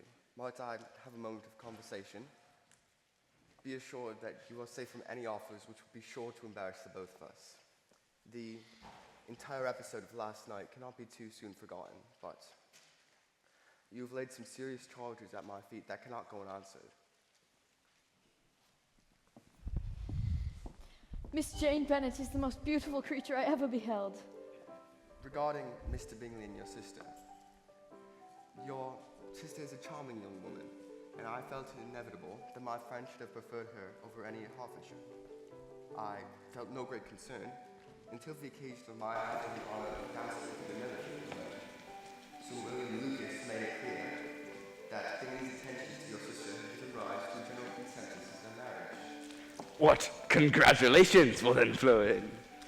It was in this context I took it upon myself to watch them closely. A woman is better off showing more affection than she feels.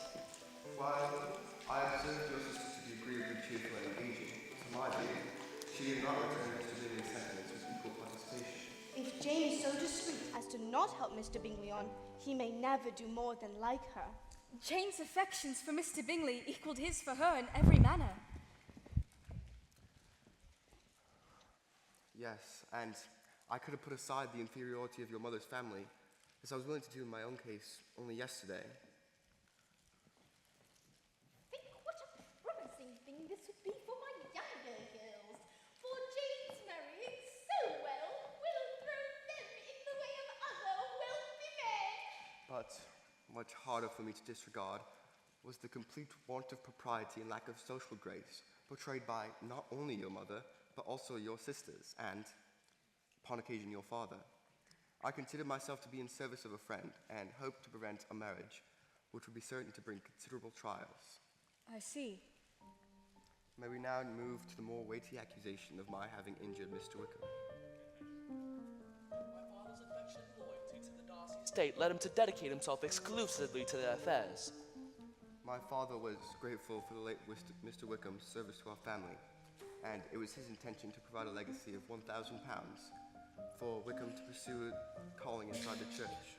But the son straight out refused to honor his father's wishes. After my father died, Wickham wrote to me and said that he had resolved against the church living, and instead wished to pursue the law, for which an additional £3,000 would be required. I agreed, but studying the law was a mere pretense, and within a matter of months, deeply in debt, and having gained a reputation for idleness and worse, Wickham wrote to me yet again. He had returned to his original wish to be ordained, and required yet more funds. Certain that George Wickham ought not to be a clergyman, I refused to comply. Had the late Mr. Darcy liked me less, his son may have borne me better. These are quite different circumstances than those related to me by Mr. Wickham. I am not surprised. I must now relate to you an incident which I have not related to any other person, and for which I must insist upon a pledge of secrecy. About a year ago, I visited my sister Georgiana at her school. Clearly, she was under considerable strain, and when I pressed to discover the cause, Georgiana informed me that she was in love, that she had meant to keep it a secret, and that she was about to elope with George Wickham. Apparently, he had visited and met her consistently since my last refusal. My sister's fortune was £30,000. She was then but 15 years old. I was able to convince Georgiana of Wickham's true motivations in wanting to marry her. I cannot describe to you the depth of my sister's anguish.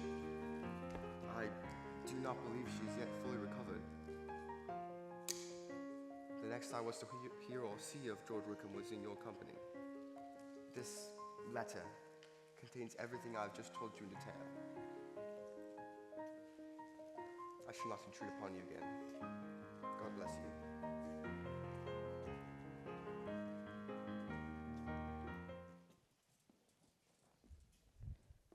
Eliza, are you all right? Sorry. Has Mr. Darcy upset you? Yes, I have always prided myself on my discernment, yet it has taken but 10 minutes of conversation with a man I so utterly despise to reveal how blind and absurd I have been, how despicably I have acted. Till this moment, I never knew myself. Oh, Eliza. Dear Charlotte. Let's get you home.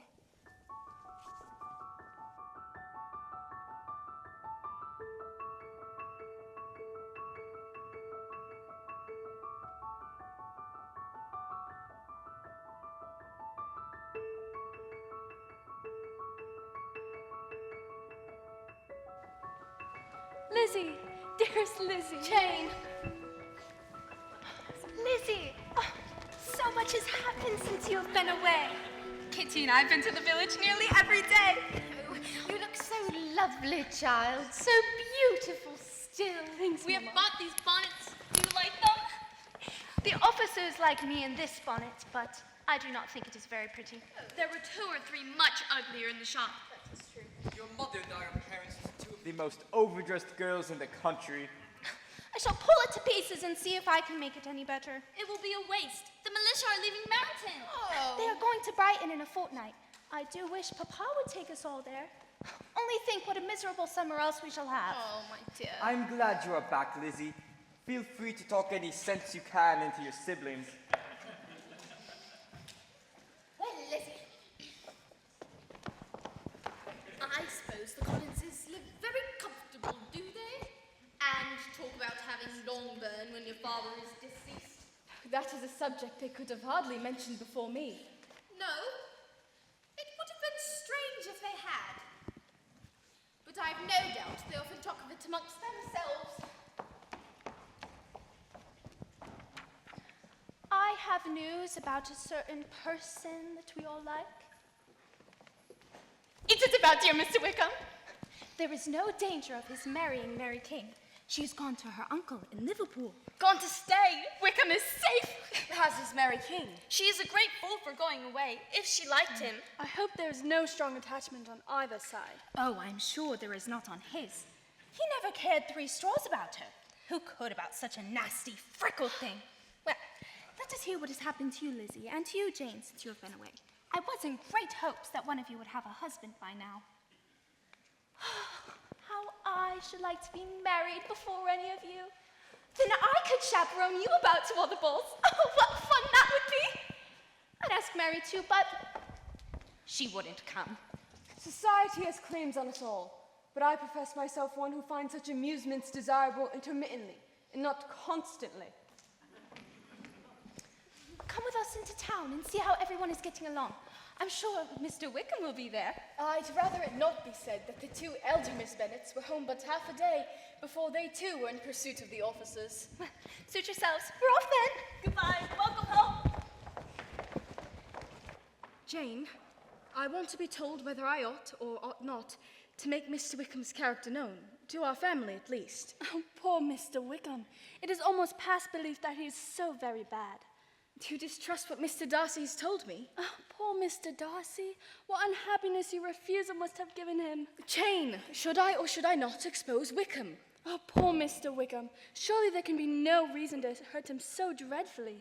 And telling Mother is just the same as telling all of our general acquaintance. What is your opinion? That it ought not to be attempted.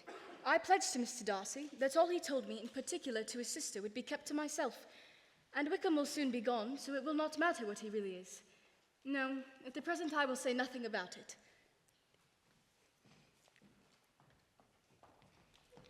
Jane, I want to hear every detail of every moment in London, every dance, every dinner, every beat. I am invited! Connor Forster's wife has invited me to go with them to Brighton!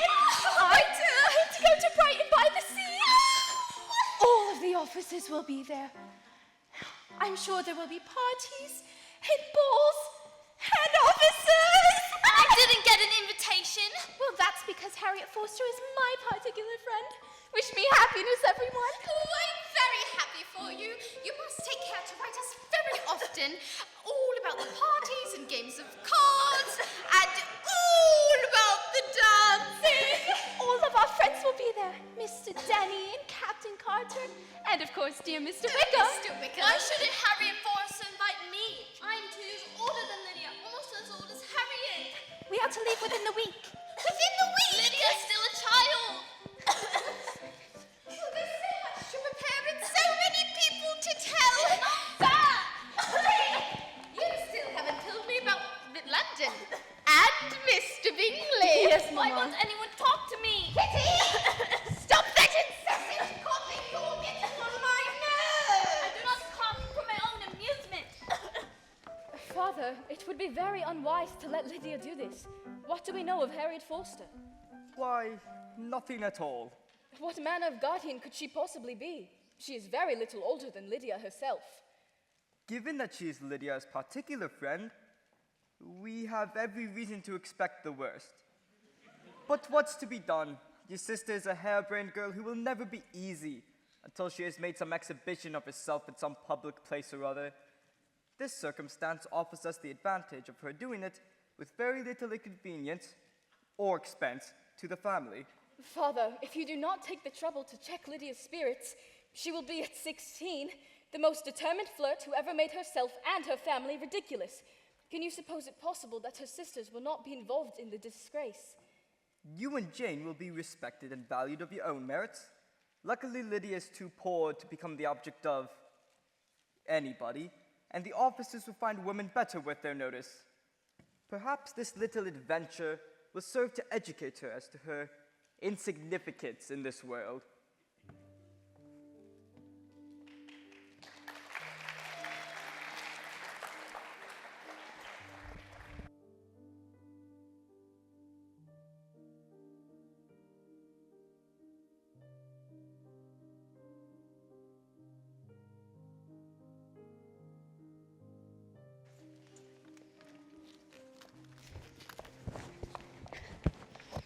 Goodbye. Goodbye, my dear. Goodbye.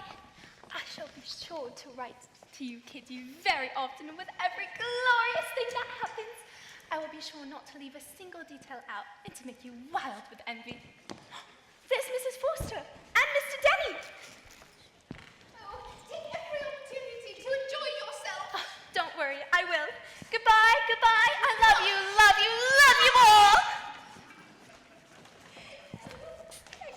shan't envy her a speck. Well, I shall! Kitty, child, stop those tears! Jane, Harry, go after her! Elizabeth! I still cannot tell whether Jane saw anything of Mr. Bingley in London. Jane cannot be happy, Mamma. Perhaps it is best to avoid the subject? For my part, I am determined never to speak of it to anybody. I told this much to Lady Lucas the other day. I think Mr. Bingley a very undeserving young man, and I do not suppose there is the least chance of Jane ever getting him now. There is no talk of his returning to Netherfield Park in the summer. I do not think that Mr. Bingley will ever live at Netherfield again. Just as he chooses. I shall always say he used my daughter ill. I'm sure Jane will die of a broken heart, and then he'll be sorry for what he has done. I don't care! I'm unhappy! Kitty, do not weep in public. It is quite unattractive.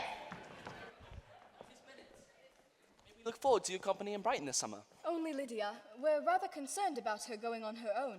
Oh, the Colonel's wife is sure to keep a watchful eye on her. How have you found Hunsford? Well, Mr. Collins and Charlotte seem content. For 3 weeks, Mr. Darcy and his cousin, Colonel Fitzwilliam, were at Rosings. Do you know the Colonel? Yes, I take him to be a very gentlemanlike man, with manners far different from his cousins, of course. Actually, I found Mr. Darcy to improve upon closer acquaintance. An improved Mr. Darcy. Has he inquired some sort of civility in his address? It is too much to hope that he's improved in his essentials. In essentials, he's as much as he ever was. Rather, I mean to say that in knowing him better, his disposition is better understood. Well, I suspect that these improvements in his behavior are merely designed to further his match with Miss Anne de Bourgh. Do you think it likely? I do. Are you enjoying the warm weather? Actually, I shall be enjoying a tour of your part of the world. Derbyshire. Nature and culture, wildness and artifice, all in harmony and in one perfect county. Do you remember meeting my aunt and Uncle Gardiner? Certainly. Your aunt spoke feelingly of her youth in... Lambton. A charming little village, not 5 miles from Pemberley. My aunt is keen to revisit the town and its surrounding sites. Some of my happiest years were spent there. I've agreed to accompany them. Oh, perhaps you will be afforded a glimpse of Pemberley while you are in the neighborhood. I must rejoin my family now, Mr. Darcy. Safe journey, Mr. Wickham. I wish you all the same. I hope it is not too long before we meet again. Lizzie off to Derbyshire and Lydia gone these 3 weeks. Bless me, brother, for some days soon there shan't be the comfort of any of my daughters at Longbourn. Is that not a sorry thought, Mr. Bennet? A dilemma, my dear, that is certain to be conquered by your customary fortitude. Write to me, Lizzie. I shall miss your good sense so much so, I can almost promise to answer back. Thank you, Father. The route shall carry us to Oxford, Blenheim and Warwick, and then to Derbyshire, where we will be treated with the sights of the Matlock River Valley. I'm eager for Lambton. Oh, now, that little town of Lambton. He's amused that little Lambton takes its place among so many wonders. And we shall spend every bit of time there as you desire, my love. But let us be off. We have the daylight, and that is best for travelers. I shall write you, Jane, and you must promise to write me as well. I know you shall keep your promise. Of course I shall. You may post your letters to the little inn at Lambton.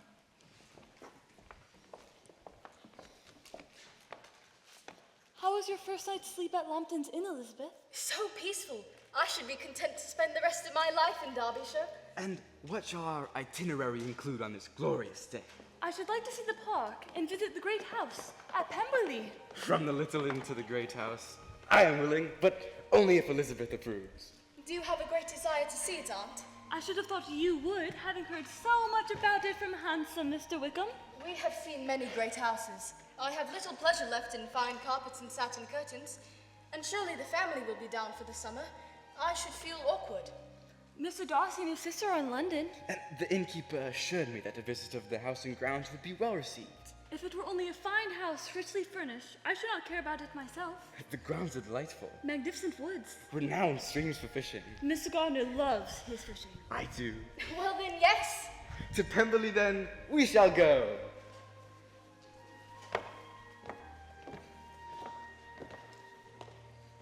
It takes the breath away.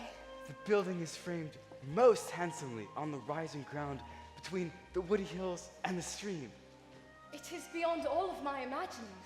Oh, plenty of trout in that stream, I'll wager. I am Mrs. Reynolds. Visitors are always quite welcome at Pemberley. The late Mr. Darcy took quite a great pleasure in its being visited and admired. Elegant rooms and lofty. There is a particularly fine observation from that window. Oh, the stream winding through the valley with the trees scattered along its banks is most enchanting. Of all this, I might have been mistress. This was dear Mr. Darcy's favourite room, and these pictures are kept just as they used to be. This portrait here is of my master, young Mr. Darcy. It is a handsome face, but I've never seen the original. Lizzie, what is your opinion as to the likeness? Does the young lady know Mr. Darcy? To some extent. And he's a handsome gentleman, is he not, miss? Yes, very handsome. I am sure I know none so handsome as he. And this attractive young lady? Miss Georgiana Darcy, drawn earlier this year for her 16th birthday. A very pretty young lady. Oh yes, the prettiest young lady ever seen. She plays and sings all day long. There is a piano just come down from her. A present from my master. Generous as well as handsome. And so very kind. Indeed. Oh yes, I have never had a cross word from him in all my life. And I've known him since he was 4 years old. His father was an excellent man. And his son just like him. He's the best landlord and master.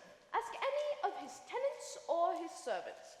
Some say he is proud, but I fancy that is rather because he does not rattle away like other young men who are concerned with nothing but themselves. The building I suspect to be late 17th century, is it not, Mrs. Reynolds? It dates back to the 1690s. Mr. Darcy, we did not expect you. Is Miss Georgiana come? And the others? They arrive tomorrow. Miss Georgiana is keen to play the new... Miss Bennet, this is a surprise welcome. A welcome surprise. Mr. Darcy, we did not expect. Had we known you would be here, we would have never presumed upon your... It's quite all right. Your parents, are they in good health? And your sisters? And yourself? Yes, we are all of us very well. May I present my aunt and uncle Gardiner? A distinct pleasure, sir. Indeed. I am pleased to make your acquaintance. How long have you been away from Longbourn? Some time now. 2 weeks to the day, we're taking a tour of Derbyshire. And where are you staying? At the Little Inn of Lambton. A fine establishment. And how are your parents? Well, As you've already said, yes. Excuse me. Please enjoy your tour of Pemberley. Take as much time as you desire. Mrs. Reynolds will see to it. there is a particularly fine view from the river walk this time of year. I will take you to the groundskeeper. We must leave here at once. Of course, if you wish. My coming here was the most ill-judged thing in the world. I am so ashamed. I hope I never see the man again. Ah, Mr. Darcy, you find us again. Miss Bennet, you are not leaving? I think we must, yes. I hope you are not leaving because you are displeased with Pemberley. Do you approve of the place? Very much. I cannot imagine anyone not approving. It is your good opinion that matters to me. I know that you bestow it lightly. Please stay, if only for a little while. I believe I conveyed the wrong impression earlier. I confess to being somewhat taken by surprise seeing you here. As was I you, Mr. Darcy. Had we known you would be here, we would have never dreamt of invading upon your privacy. Mr. and Mrs. Gardiner, might I interest you in a personal tour of the park? There is a charming walk down by the water, and the hills to the west of the river afford a lovely view of the opposing valley. It's quite remarkable. The stream I suspect to be home to prodigious trout, is it not, Mr. Darcy? Indeed it is, sir. It is home to trout as well as many other fish. You must return here and fish as often as you like. I can supply you with tackle and show you the best spots. Even join you if you'd enjoy the company. I could be persuaded, Thank you, sir, for your kind offer.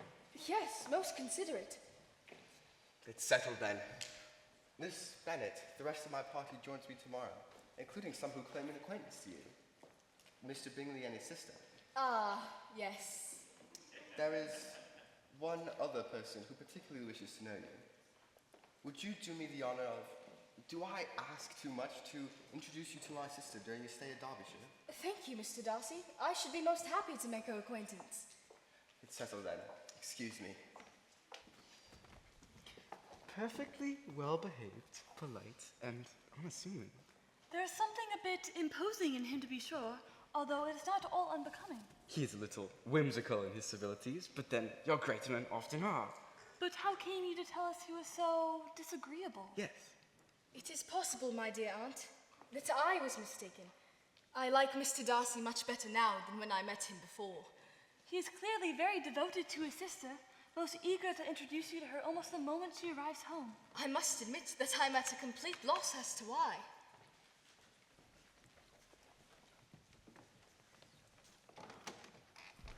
Miss Bennet. Mr. Gardiner? Yes, Mrs. Gardiner. I have conceived, you may say, a suspicion of attachment between Mr. Darcy and my niece. I am nearly convinced that at least one of them is in love. Indeed. What Elizabeth's heart may actually hold for that young gentleman, I can only wonder. But is it, do you think, safe to say that his affection for her is... Overflowing, my dear. It is overflowing. Miss Bennet, I'm most happy, delighted to see you again. Mr. Bingley, it has been a very long time. Since the 26th of November. We were all dancing together at Netherfield. Your memory is very exact. And your family? Very well. Yes? Pray, tell me, are all of your sisters still at Longbourn? All but one. Ah. Lydia is at Brighton for the summer. Ah, that is good news, indeed. Pray, Miss Eliza, are not the Hertfordshire militia removed from Meryton? The militia is to be found in Brighton. What a great loss for your family. Miss Bennet, the innkeeper at Lambton sent a messenger with a letter for you. It is from Miss Jane Bennet and marked as being urgent. You may read it in the library if you wish. Thank you, Mr. Darcy. Dearest Lizzie, something has occurred of a most serious and unexpected nature. Lydia has run off with Wickham. Are they married? We must return to Longbourn immediately. I'll inform Mr. Gardiner.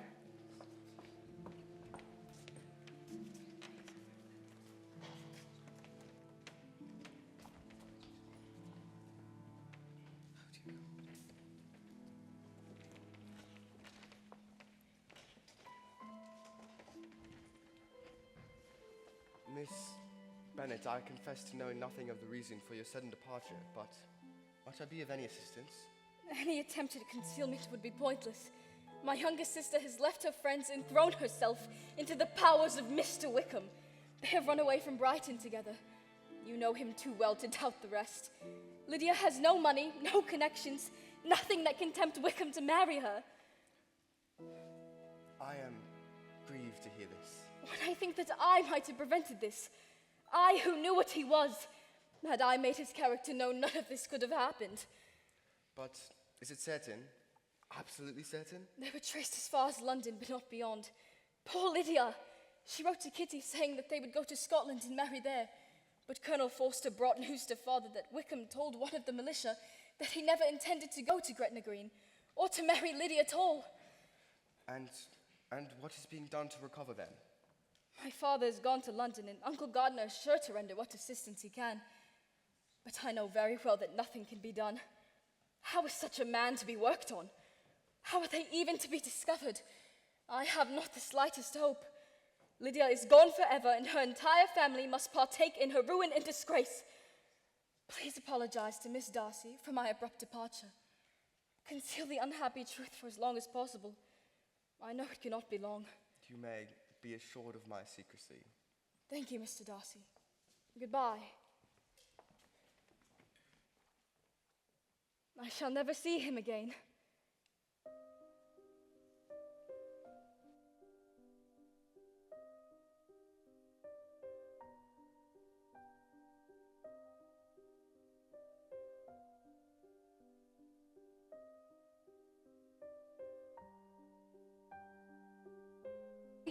Dearest Jane, have you heard anything from Father in London? Only one short letter, saying he still searches for them.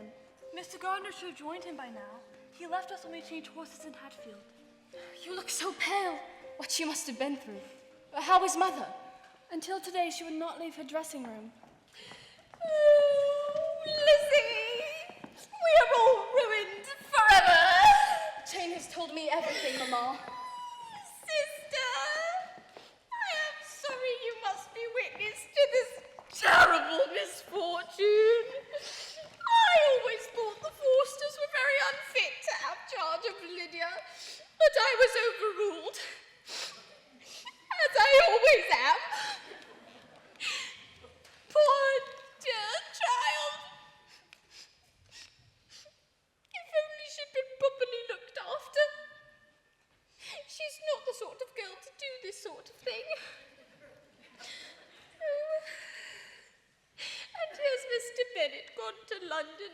And I know he will find Mr. Wickham wherever he meets him, and then he will be killed, and what is to become of us all?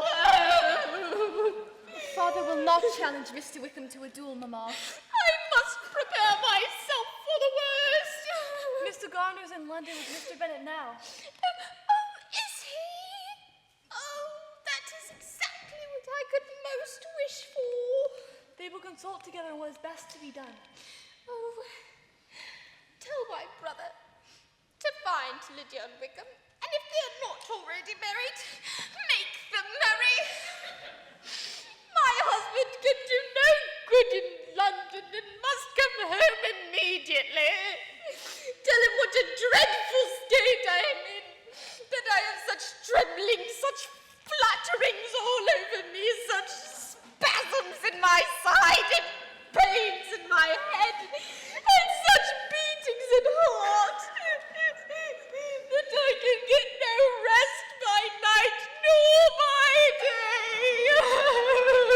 You must try to calm yourself, Mamma. Oh, and most importantly, make sure Lydia does nothing about her new clothes till she has seen me. She does not know which are the best shops.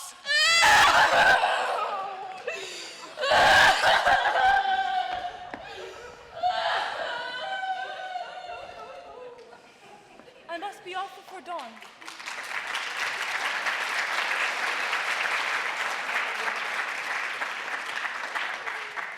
Be assured that Mr. Gardner will spare no effort on your family's behalf. You must rest, all of you.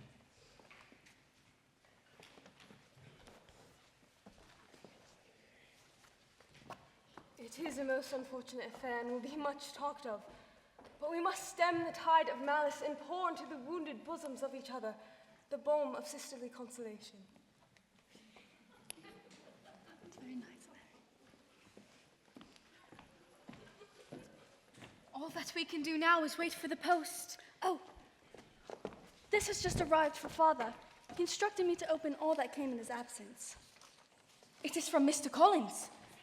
My dear sir, I feel myself called upon by our relationship and my situation in life to condole with you on the grievous affliction you are now suffering under, and to assure you that Mrs. Collins and myself sincerely sympathize with you and Mrs. Bennet in your present distress.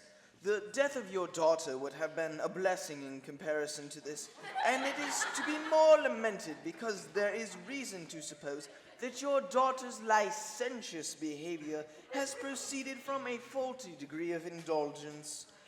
Though, for consolation of yourself and Mrs. Bennet, I'm inclined to think that her own disposition must be naturally bad.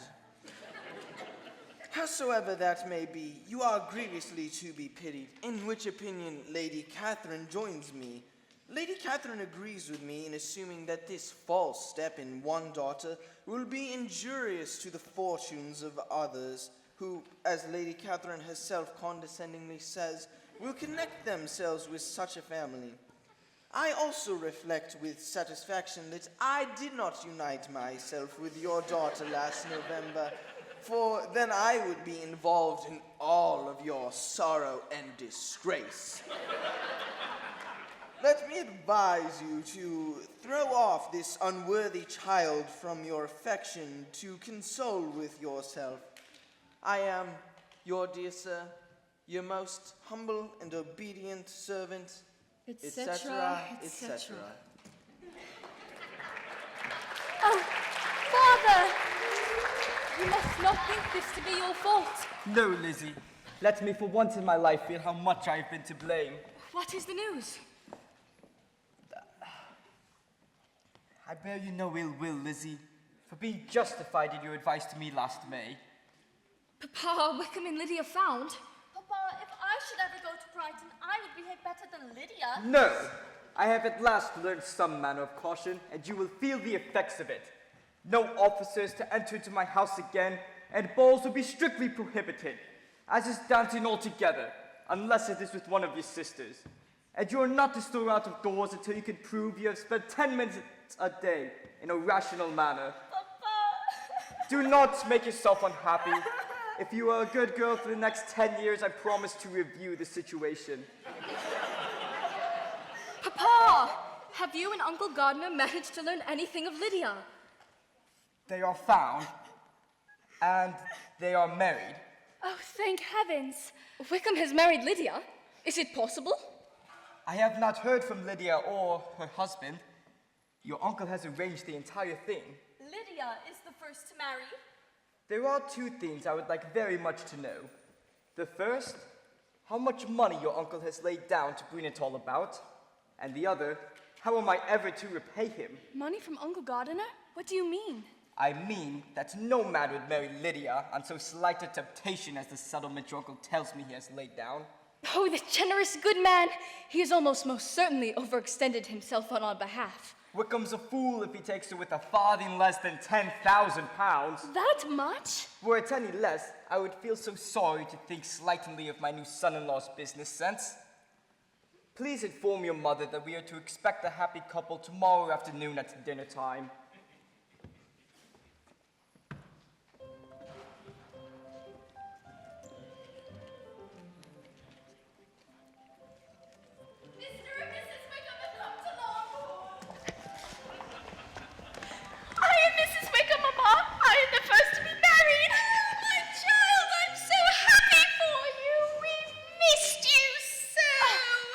Mama, but my husband and I have been far too busy to miss any of you. Oh, Lydia!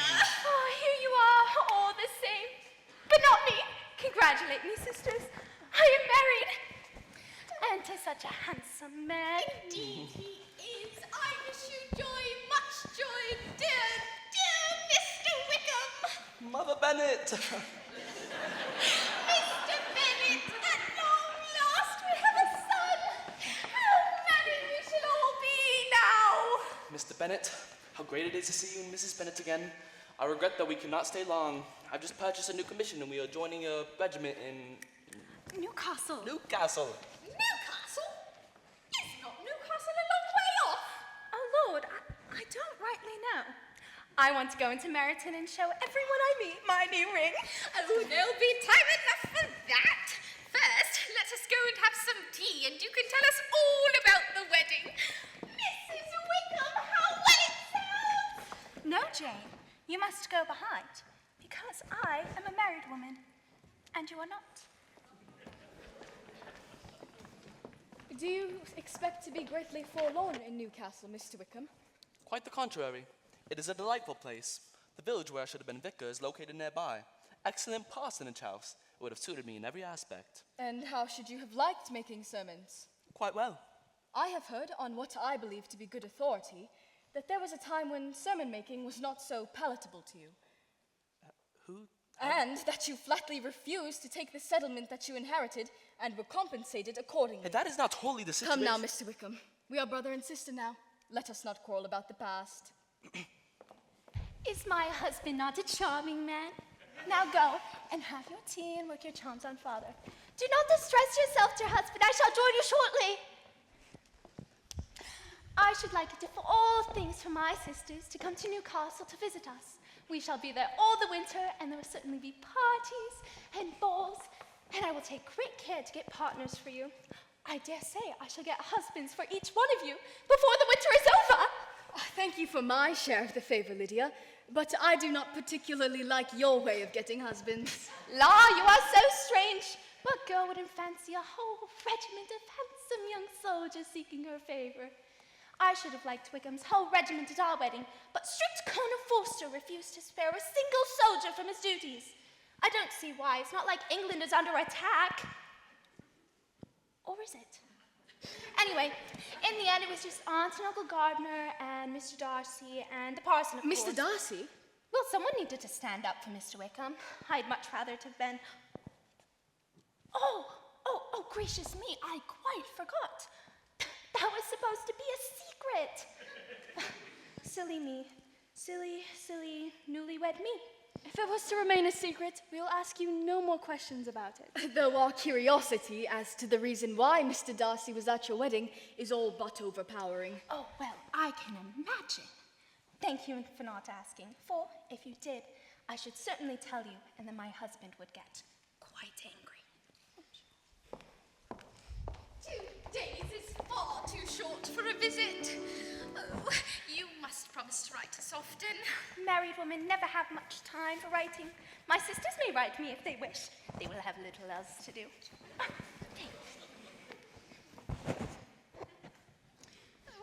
take care of my darling girl, Mr. Wickham. You may be certain of it, dearest mother. Sir, words cannot express my deep appreciation for your kindness and generosity towards me. My dear sisters-in-law, goodbye. The carriage awaits us, and my new post calls me to duty and honor. Goodbye, Longbourn, Mama, Papa, everyone, goodbye! Goodbye. He is as useful a son-in-law as I've ever seen. He simpers and smirks and makes love to us all. Please let Mr. and Mrs. Gardiner know the man would have been a bargain at twice the price.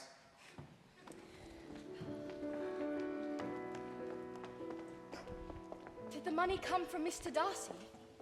Are you indeed ignorant of the part Mr. Darcy played in bringing about the marriage? Completely. The day he arrived from Lambton, Mr. Gardner was quite surprised to receive Mr. Darcy, who managed to find your sister and Mr. Wickham. Wickham, of course, wanted a great deal to agree to marry Lydia, but at length was reduced to be reasonable. Mr. Darcy insisted to your uncle that he be allowed to shoulder all the arrangements himself.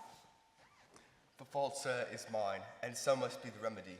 It was through my reserve, my pride, that Mr. Wickham's character had not been made known. Had I not thought it beneath me to lay my private actions to the world, his character would have been revealed, and this regrettable affair might well have been avoided. He takes too much upon himself. Argument is fruitless. I insist upon bearing the entire expense. I shall not give way. I fancy, Lizzie, that obstinacy is perhaps the real defect of his character after all. But Lizzie, this must go no further than yourself, or Jane at most. Mr. Darcy would not wish any of this to be known, especially, I should think, not by you. Then why have you told me? Pray forgive me if I have been presuming, or at least do not punish me so far as to exclude me from the chance to visit Pemberley again. Give my love to Jane. She deserves to know the husband that would know her very well.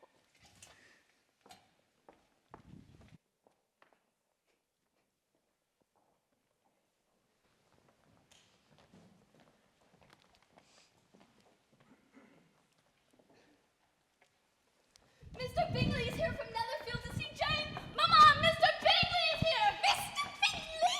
Here? Oh, he's nothing to us. He is very welcome to call if he likes it. And who knows what may come of it. But that is nothing to us. He looks very handsome. Jane! Eddie! Keep your voice low. He will hear you shouting. Jane! Mr. Bingley's here! That tall, proud man is with him. Mr. Darcy? Yes, he's who I mean. Oh, well, any friend of Mr. Bingley's will always be welcome here, to be sure. But I must say, I hate the very sight of that man. I will be civil to him, but no more than civil. Mr. Bingley! Oh, it is very kind of you to call upon us today. Mrs. Bennet. Mr. Darcy. You're welcome as well. Oh, we began to fear you're never returning Netherfield. There was no talk of you coming back. has changed since you've last been here. Miss Lucas is married and settled, and one of my own daughters. I have heard of it, ma'am. It was in the Times and in the Courier, though it was not put in as it ought to be. It was only said, lately, George Wickham Esquire to Miss Lydia Bennet. It was my brother Gardner's drawing up too. And I wonder how he came to make such an awkward business of it. Will you be in the country long, Mr. Bingley? Our plans are not altogether settled, but I hope we shall stay some weeks. A few weeks, through the hunting season at the very least. Once you have killed all your own birds, Mr. Bingley, I beg you will come here and shoot as many of ours as you please. Come, and let me take you to Mr. Bennet. It has been a good many years since he has held a gun, and I do believe he will benefit from your example. Certainly, Mrs. Bennet. Miss Bennet, it is very good to see you again. And it's very good to see you, Mr. Bingley. Mr. Darcy, you are welcome as well. Thank you, but I should prefer to wait in the garden. As you please, I'm sure, Mr. Darcy. If he only came to be silent, grave, and indifferent, then why did he come at all? I shall never again be embarrassed by Mr. Bingley's coming. It is perfectly clear that on both sides we shall remain only as acquaintances. Oh, Jane, take care. Lizzie, you cannot think of me so weak as to be in danger now. I think you are in very great danger of making him as much in love with you as ever. Here, child, take your shawl. Father? It is a lovely autumn day, Miss Bennet. Would you care to join me in the garden? Oh, yes. I very much miss the pleasure of your company. Now yours, Mr. Bingley.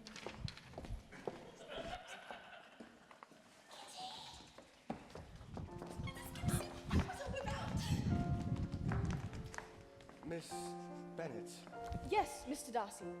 I trust I am not What, Mr. Darcy? imposing upon you. To the contrary, Mr. Darcy. I am glad for the company. Good. My friend and your sister. In the garden, yes. May I ask, is your sister at Pemberley still?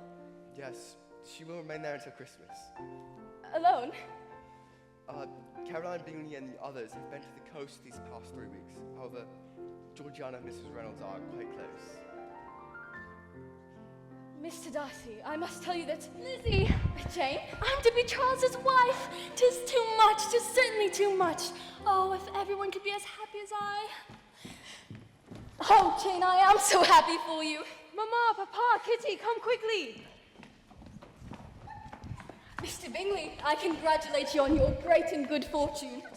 She is, of course, too good for me, but who should mind having what is too good for them? Jane is engaged, Mama. Child, I'm so happy for you! Oh, Mr. Bingley! I congratulate you both, and am most proud of each of you. I have no doubt of you doing very well together, for you are each of you so complying, nothing will ever be resolved, so generous, and you shall always exceed your income. Exceed your income? He has 5,000 a year! I don't believe he meant what he said. I should so much like to visit your library at Netherfield, Mr. Bingley. Please say the several balls every winter. Yes, all that you say, of course. Oh, Lizzie, if I could but see you as happy. Till I have your goodness, I can never have your happiness. Perhaps, if I'm lucky enough, I may meet another Mr. Collins.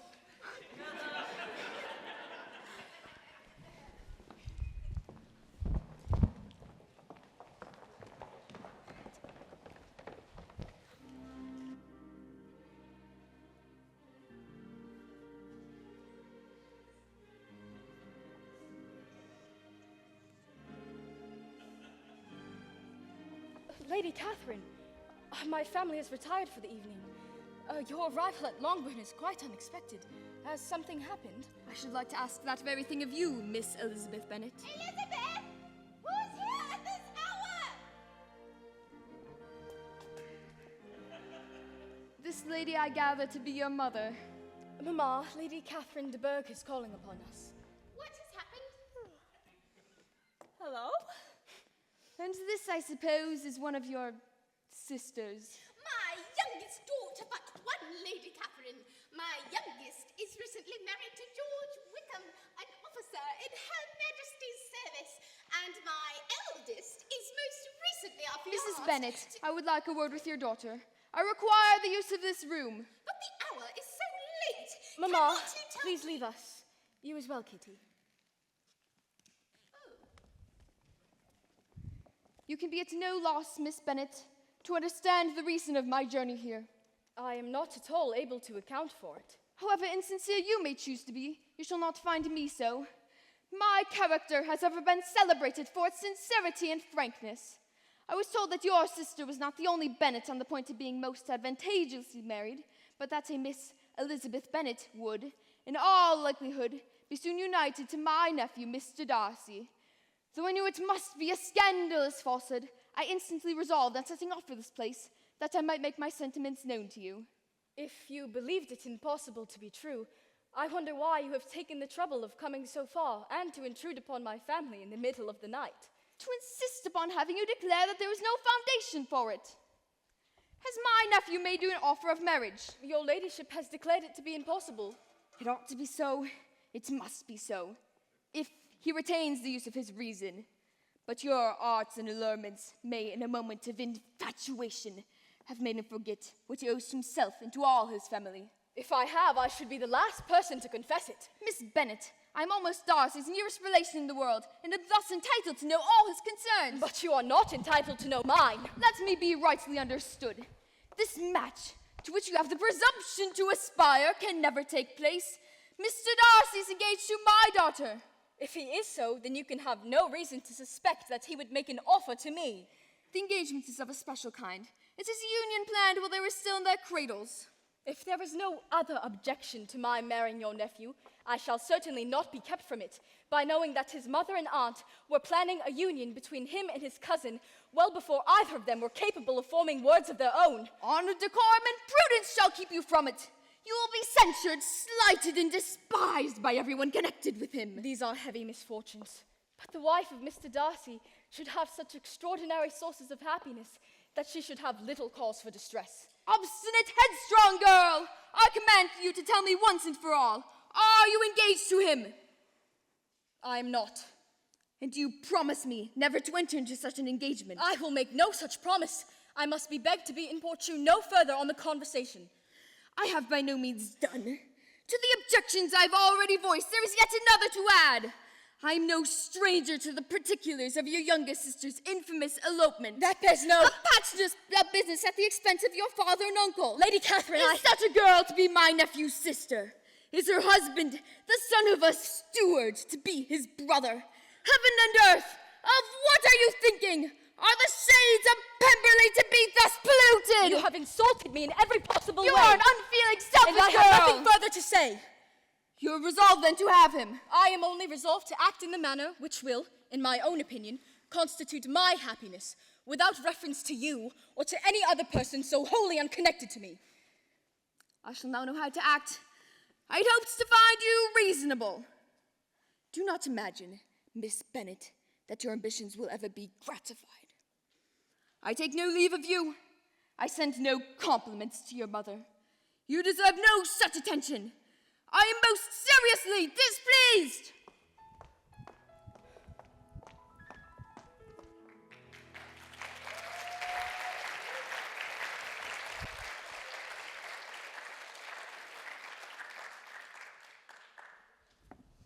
Mr. Darcy met us in Meryton. We've decided on a walk to Oakham Mount. The autumn colors are so lovely. Do you like it, Lizzie? Mr. Darcy admires it. Don't you, Mr. Darcy? It is quite handsome. Mama, where are you? I want to show her my new bonnet.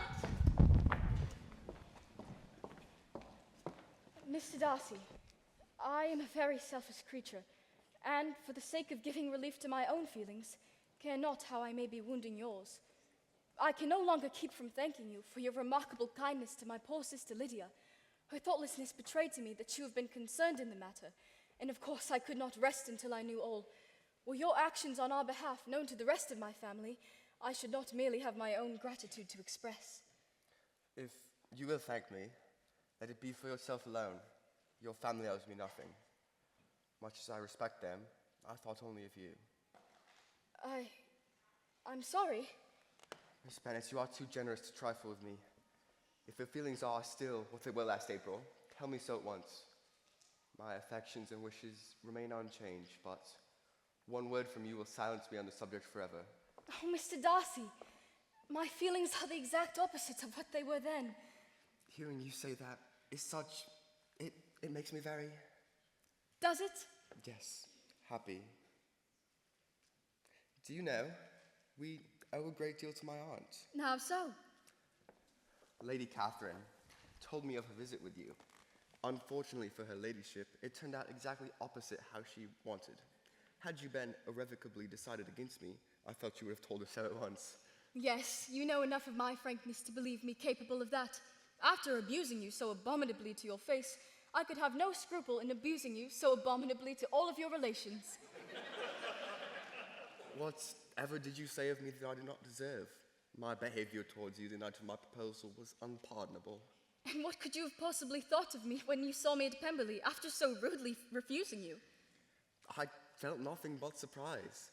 After recovering from the initial shock of seeing you in my home, my object was to show you, by every facility in my power, that I was not so mean as to resent the past. Shall we follow the others to Oakham Mount? Or, perhaps, I could better use the occasion to meet with your father. You will find him in his library.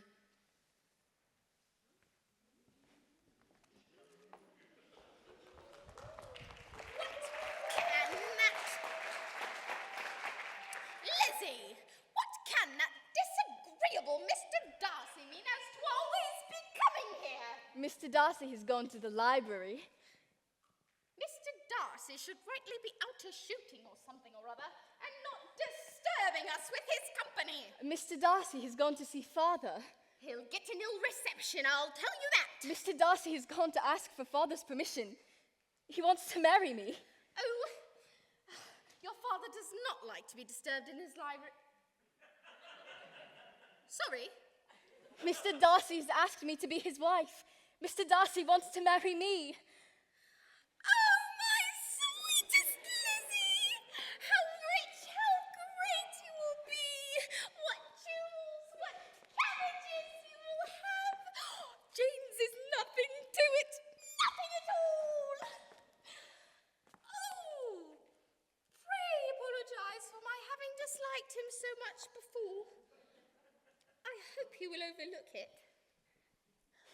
Oh, 3 daughters married, 10,000 a year! Oh, Lord!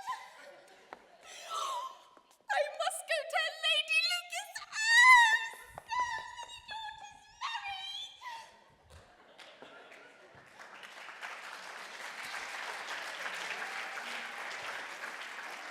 Lizzie, am I mistaken in believing you have always hated that man?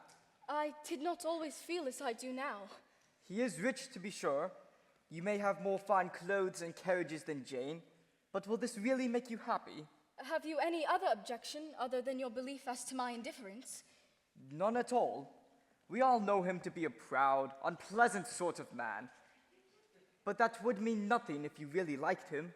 I do like him. Indeed, he has no improper pride. You do not know what he really is. I advise you to think better of it. Let me not have this grief of seeing you unable to respect your partner in life. Papa, I could desire no one more than Mr. Darcy. I love him. It was he who arranged for Lydia to agree to marry Wickham.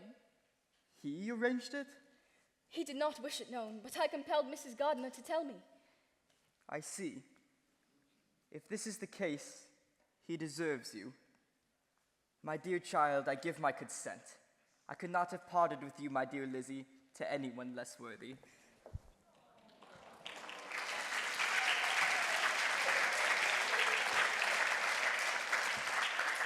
She is yours. You are a most fortunate young man. If any more young men should come for Mary or Kitty, send them in to me, for I am quite at my leisure.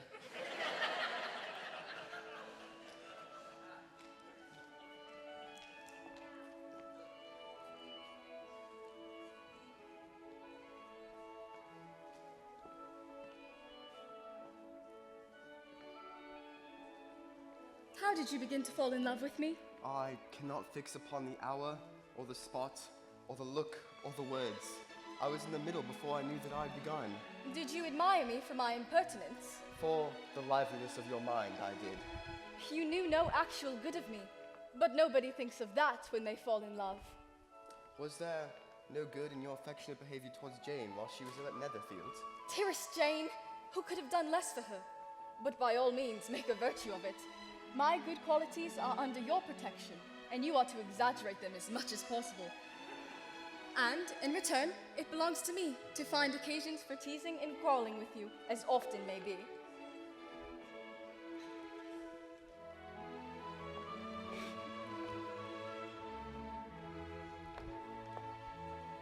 Oh, my love!